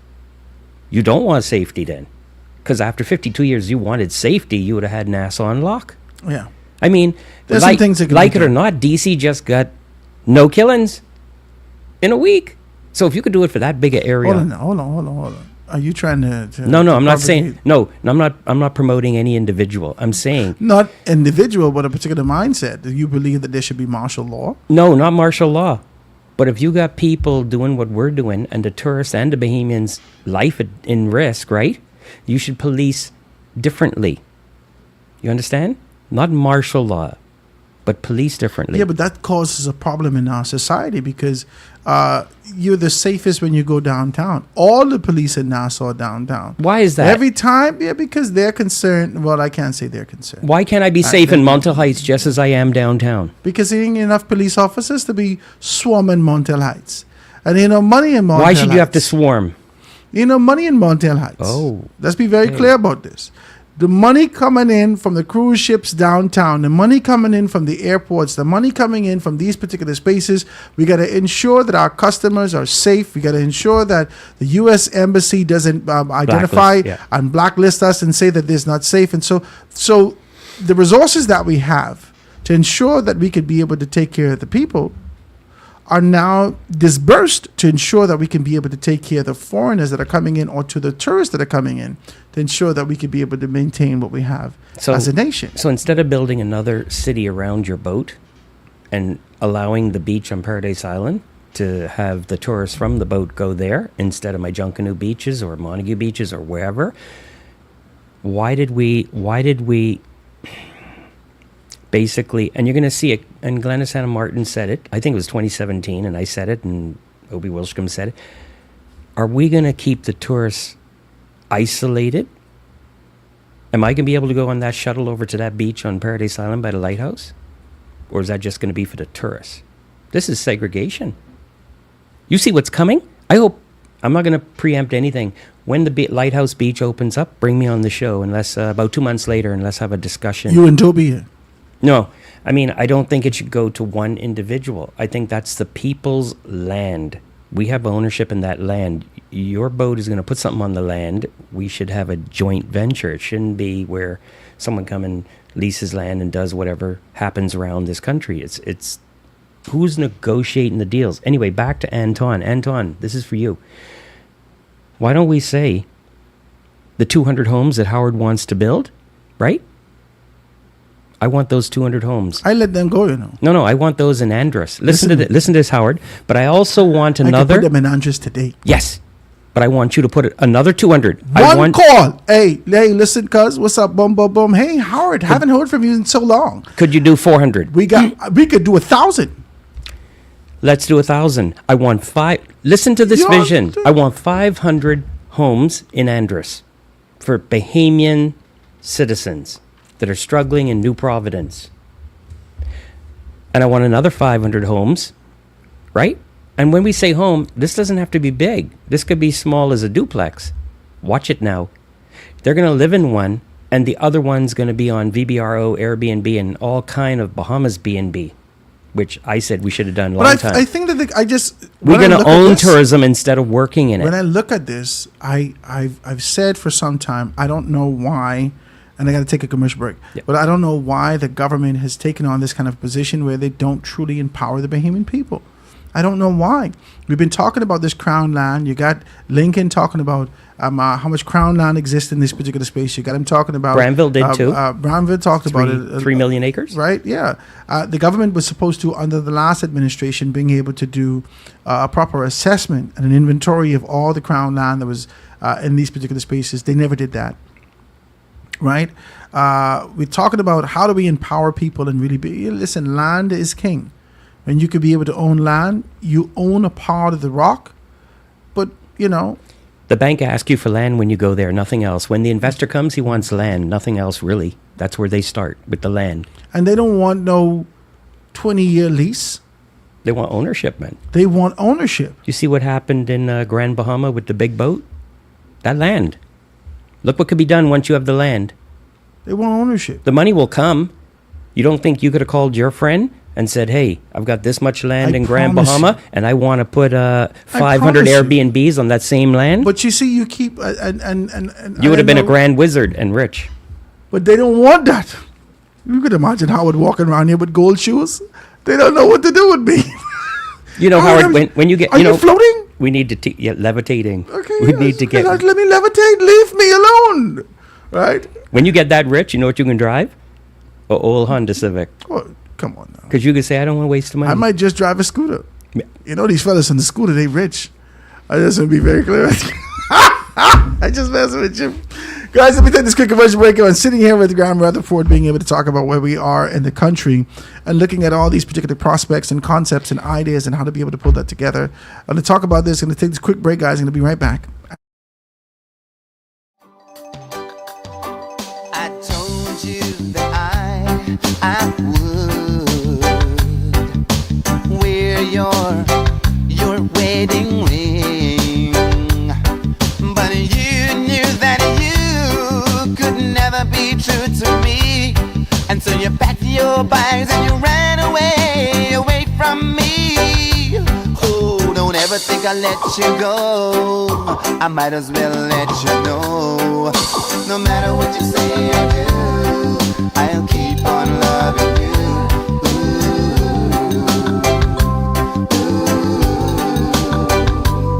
So won't you take my hand and let me take you to a wonderland? Girl, take my hand and let's share this here romance. Oh, no matter what you say or do, I'll keep on loving you. I'll keep on loving you, no matter what you say or do.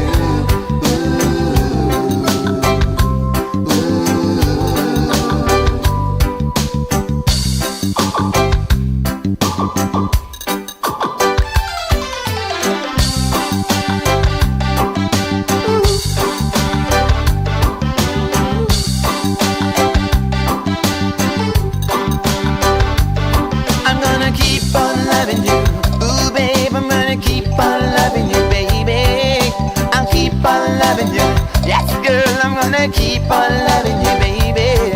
I want you to take my hand and let me take you to a wonderland. Baby, take my hand and let's share this here romance, girl. Because I won't stop. I'll keep on loving you, baby. I'll keep on loving you, baby girl. I'm gonna keep on loving you, baby. Just take my hand and let me take you to a wonderland. Baby, take my hand and let's share this here romance. Girl, I keep on loving you. Yeah, girl, I'm gonna keep on loving you, baby. I'll keep on loving you. Baby girl, I'm gonna keep on loving you, baby. Take my hand and let me take you to a wonderland.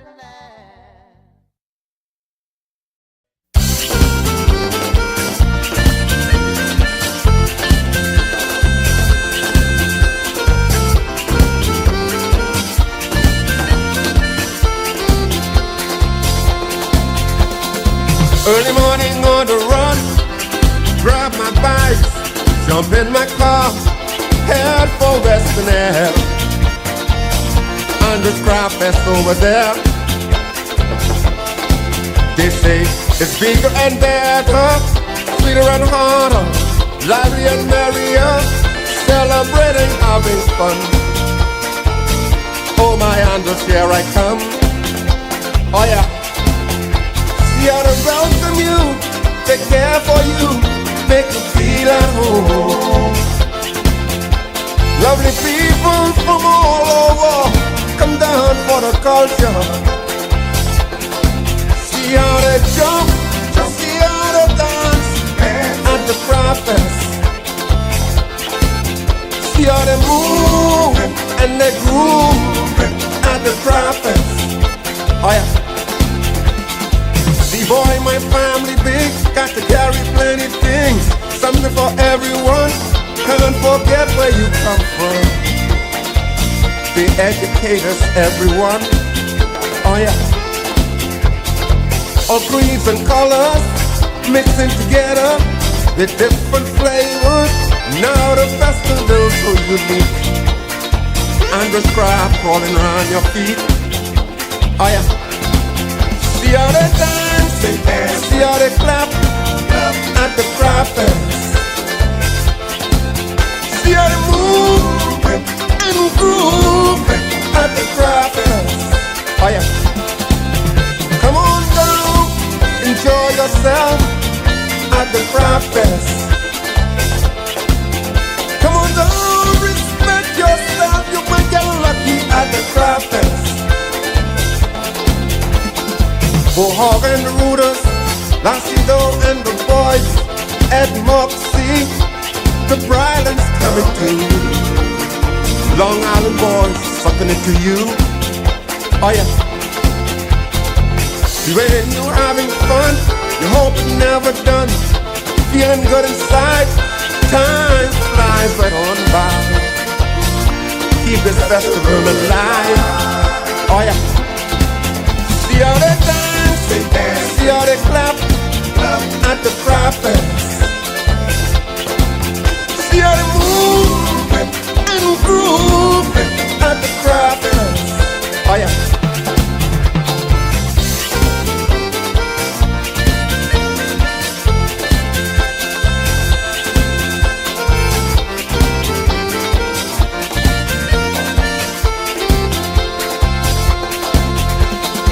My Lord, when time to go, they love you so, giving you this and that, 10 dozen crabs right in my sack. Crabman's coming back. Oh yeah. See how they jump in the line, rock their body on time, feeling fine at the crab fest. Showing love among the family at the crab fest. Say how they dance, see how they clap at the crab fest. Come on down and have some fun, you might get lucky on the run at the crab fest. Oh yeah. They dancing. Oh yeah. At the crab fest. And we're back, ladies and gentlemen, live right here on the Foundation, jamming with you. Grateful to be in your company, always being able to talk where we are. Grateful to kind of have this conversation with you. I don't do this to let you know about this sort of an idea of access and opportunities I have, but I do this for all those that exist like me, for the remnant that has a desire to be able to pour into this country with the relentless dreams and the ideas and the visions that continue to be able to bombard them day in and day out. They can't sleep. They can't sleep. Okay? And so this is the oneness from Clement. I just want you to be able to look on the screen. If you can check this out, this is going to be September 9th at 7 p.m. All the information's in there. If you want to be able to take a screenshot and check that out, you can do that. This is an event that he has going on. Guys, if you're out there and you want to be able to get some stuff done for yourself and you want persons to know exactly what, send me a flyer, send me stuff like that. Right? We could do it free now. Now, hey, for now, praise Jesus. As we continue to grow, you know that we're going to be able to have a proper exchange and do it like that, right? So let's talk like that and let's be able to make some things happen, right? But I'm grateful to have this conversation. Like I said to you, I'm not doing this so you could be able to say, oh, Howard, no, all these people, Howard, go on it. I don't have the time for that. I don't. There are countless other people that have the same story. That's what the sad thing is. When I start to tell my stories in certain spaces, and everyone is almost like we're sitting in a session at AA, and everyone got a story to tell you. Because through tourism, right? Through tourism, you have the opportunity to meet people from all over the world, from not so rich to some of the butlers who navigate and talk to some of the wealthiest people every day. You understand? Multi-billionaires. And these people, all they want to do is park their money somewhere where it will make money. And they believe in empowering the Bahamian because they know them. If I've been your chauffeur, your butler for the last 20 years, you know me. You send your kids and grandkids down and I take care of them and I take them to fish fry and I show them a good time. We'd go bone fishing, whatever, right? So the trust is there. But then I tell you, we have a new administration and you don't know any of these people, but they all want to be involved. Let me say this nicely. But you don't want to be involved with people you don't know. And that's why it should be a whole department or ministry that says, hey, you have an idea? How, like, if I was the leader, I would have, like Anton said, I would have had a department to specialize in what you have uncovered and brought to the table, whether it was intentional or by accident. No, it's just, okay, you can't negotiate with an employee.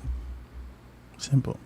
If you have an employee that doesn't have an empowering mindset, that is not nationalistic, that sits at the gates before I can answer, before I can access, before I can get in, I will never get in.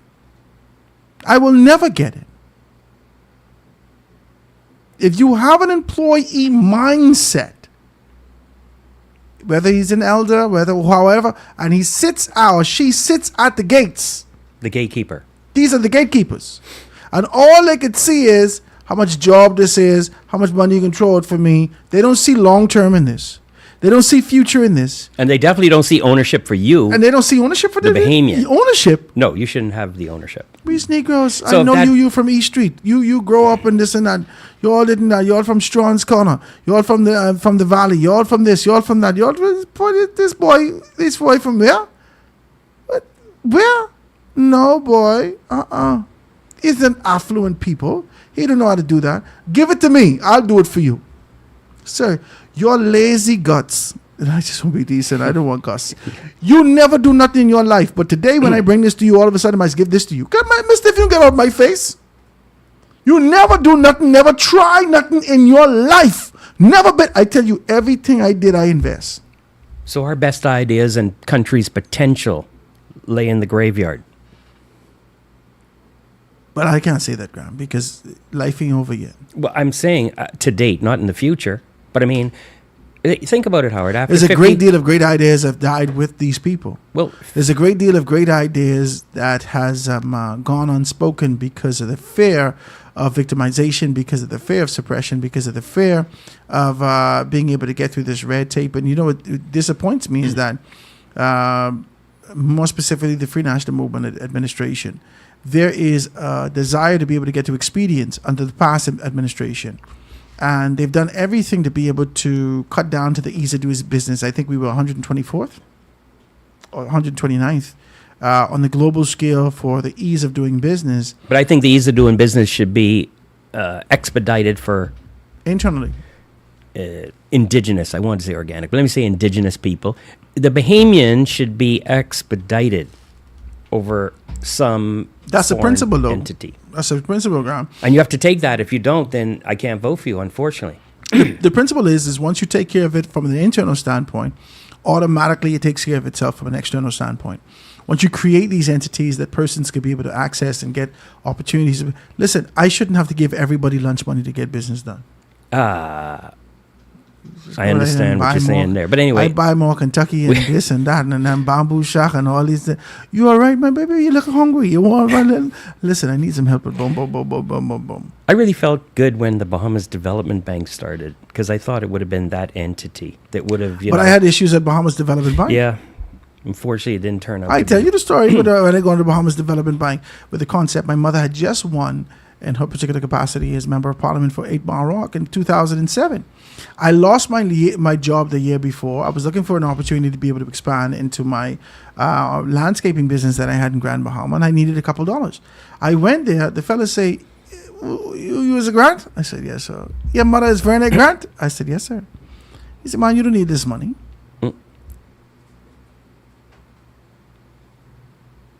But what the hell am I here for? He said, you don't need this money. He tell me that on a Friday. Me and him had a conversation. He totally rejected me, told me I don't need the money on a Friday. Saturday, I gone home, get my son, my first son. He was, I don't know, it might have been about 1 year old at the time. No, he was about 3. My daughter was a little baby, right? So I get them all dressed up in their Sunday best. I tell my wife, fix your hair, fix all the things in the Sunday best. I get 4 passports. My wife couldn't understand what she was doing. I said, you going with me on Monday? She said, where we going? I said, you're going with me on Monday. I dress up and I go to see the guy. I take my whole family in there and I throw my passports on the table, all 4. I said, let me explain something to you. You see my mother here? Right? Friday. This is a Friday I go out to him. It could have gone 2 ways. I come back on a Monday and I all my family clean. Everybody was dressed up. We had 4 Bahamian passports on the table.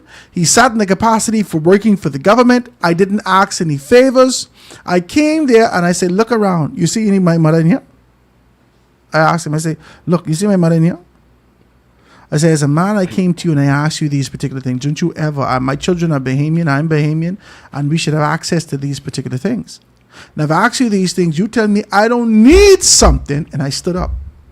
And he said, he thought I was, my size is intimidate people. You think I try to get, no, my size, right? And so I said, let me explain something to you. I never beg you for nothing. I came here because the government is offering opportunities for these particular persons.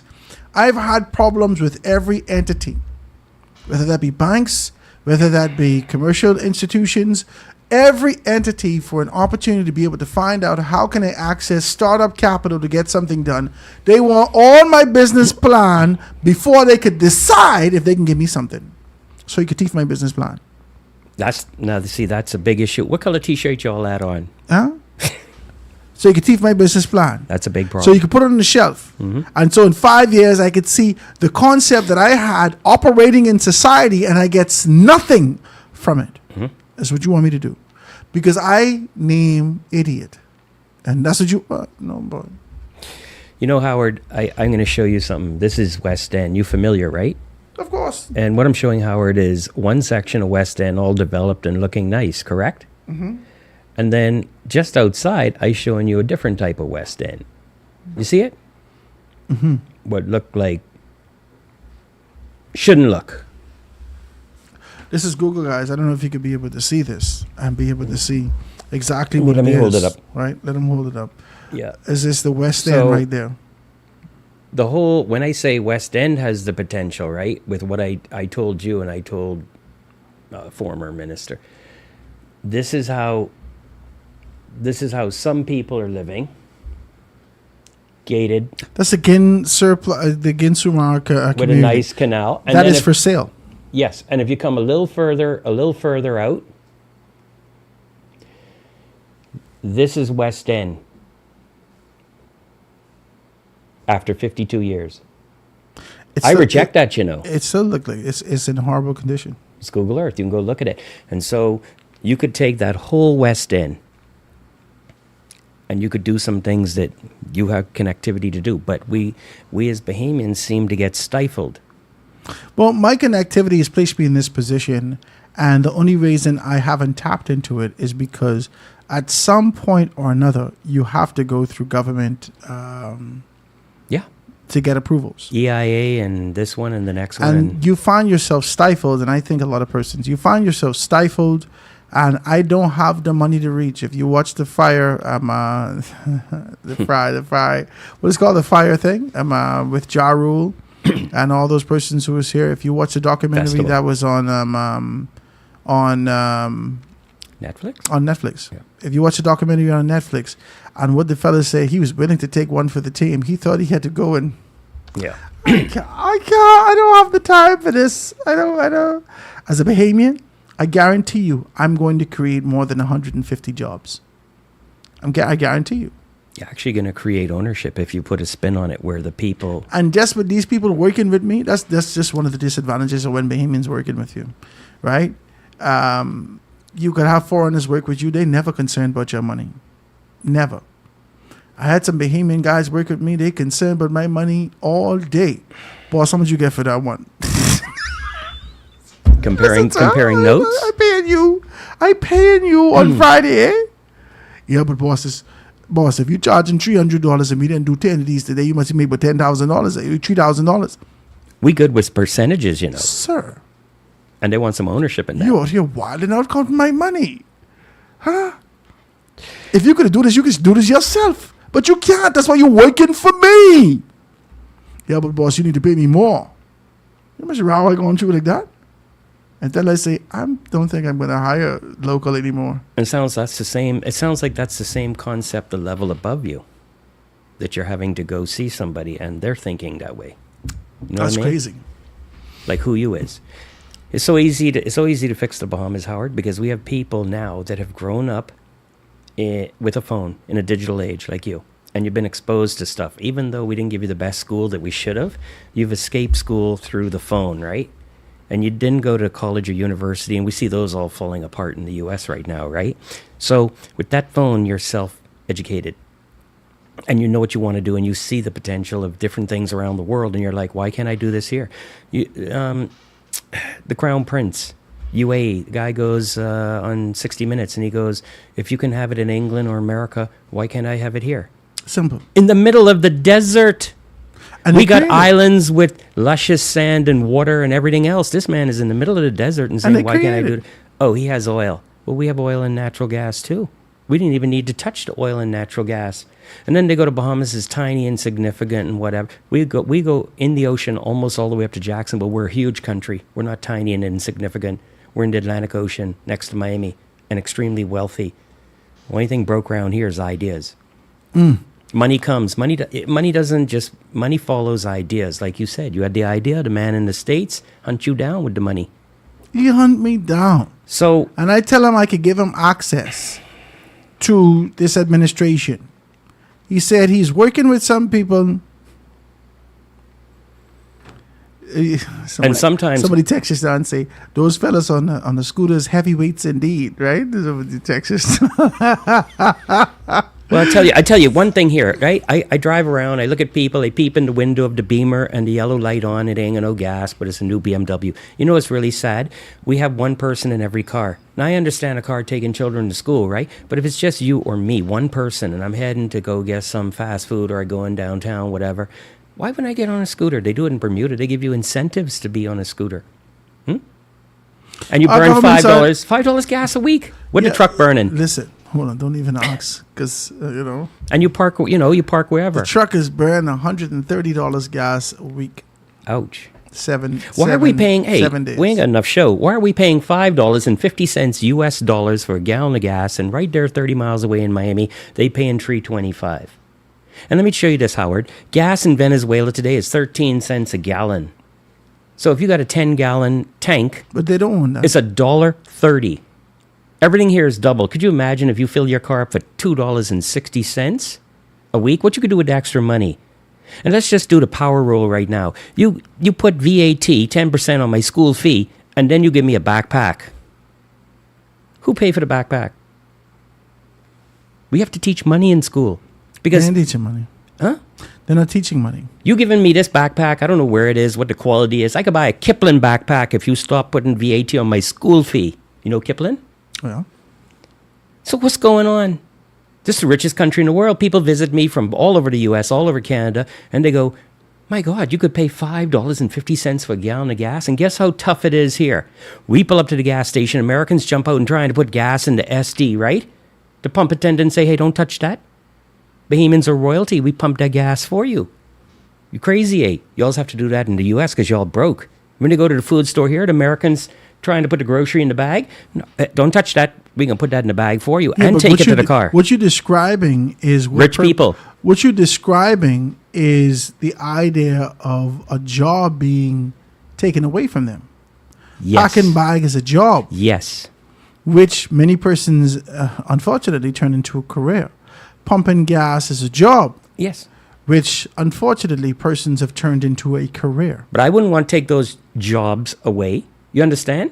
Because when I started off, I was in the food store too, Yeah. packing shelf. But anyway, that's another story. But the truth is, Graham, as we look at this, There has to be a path for ascension in this country. That's all this is. And ownership. There has to be a path for ascension and ownership. That ascension is towards ownership. No more and job. we have to figure that out. Stop talking jobs.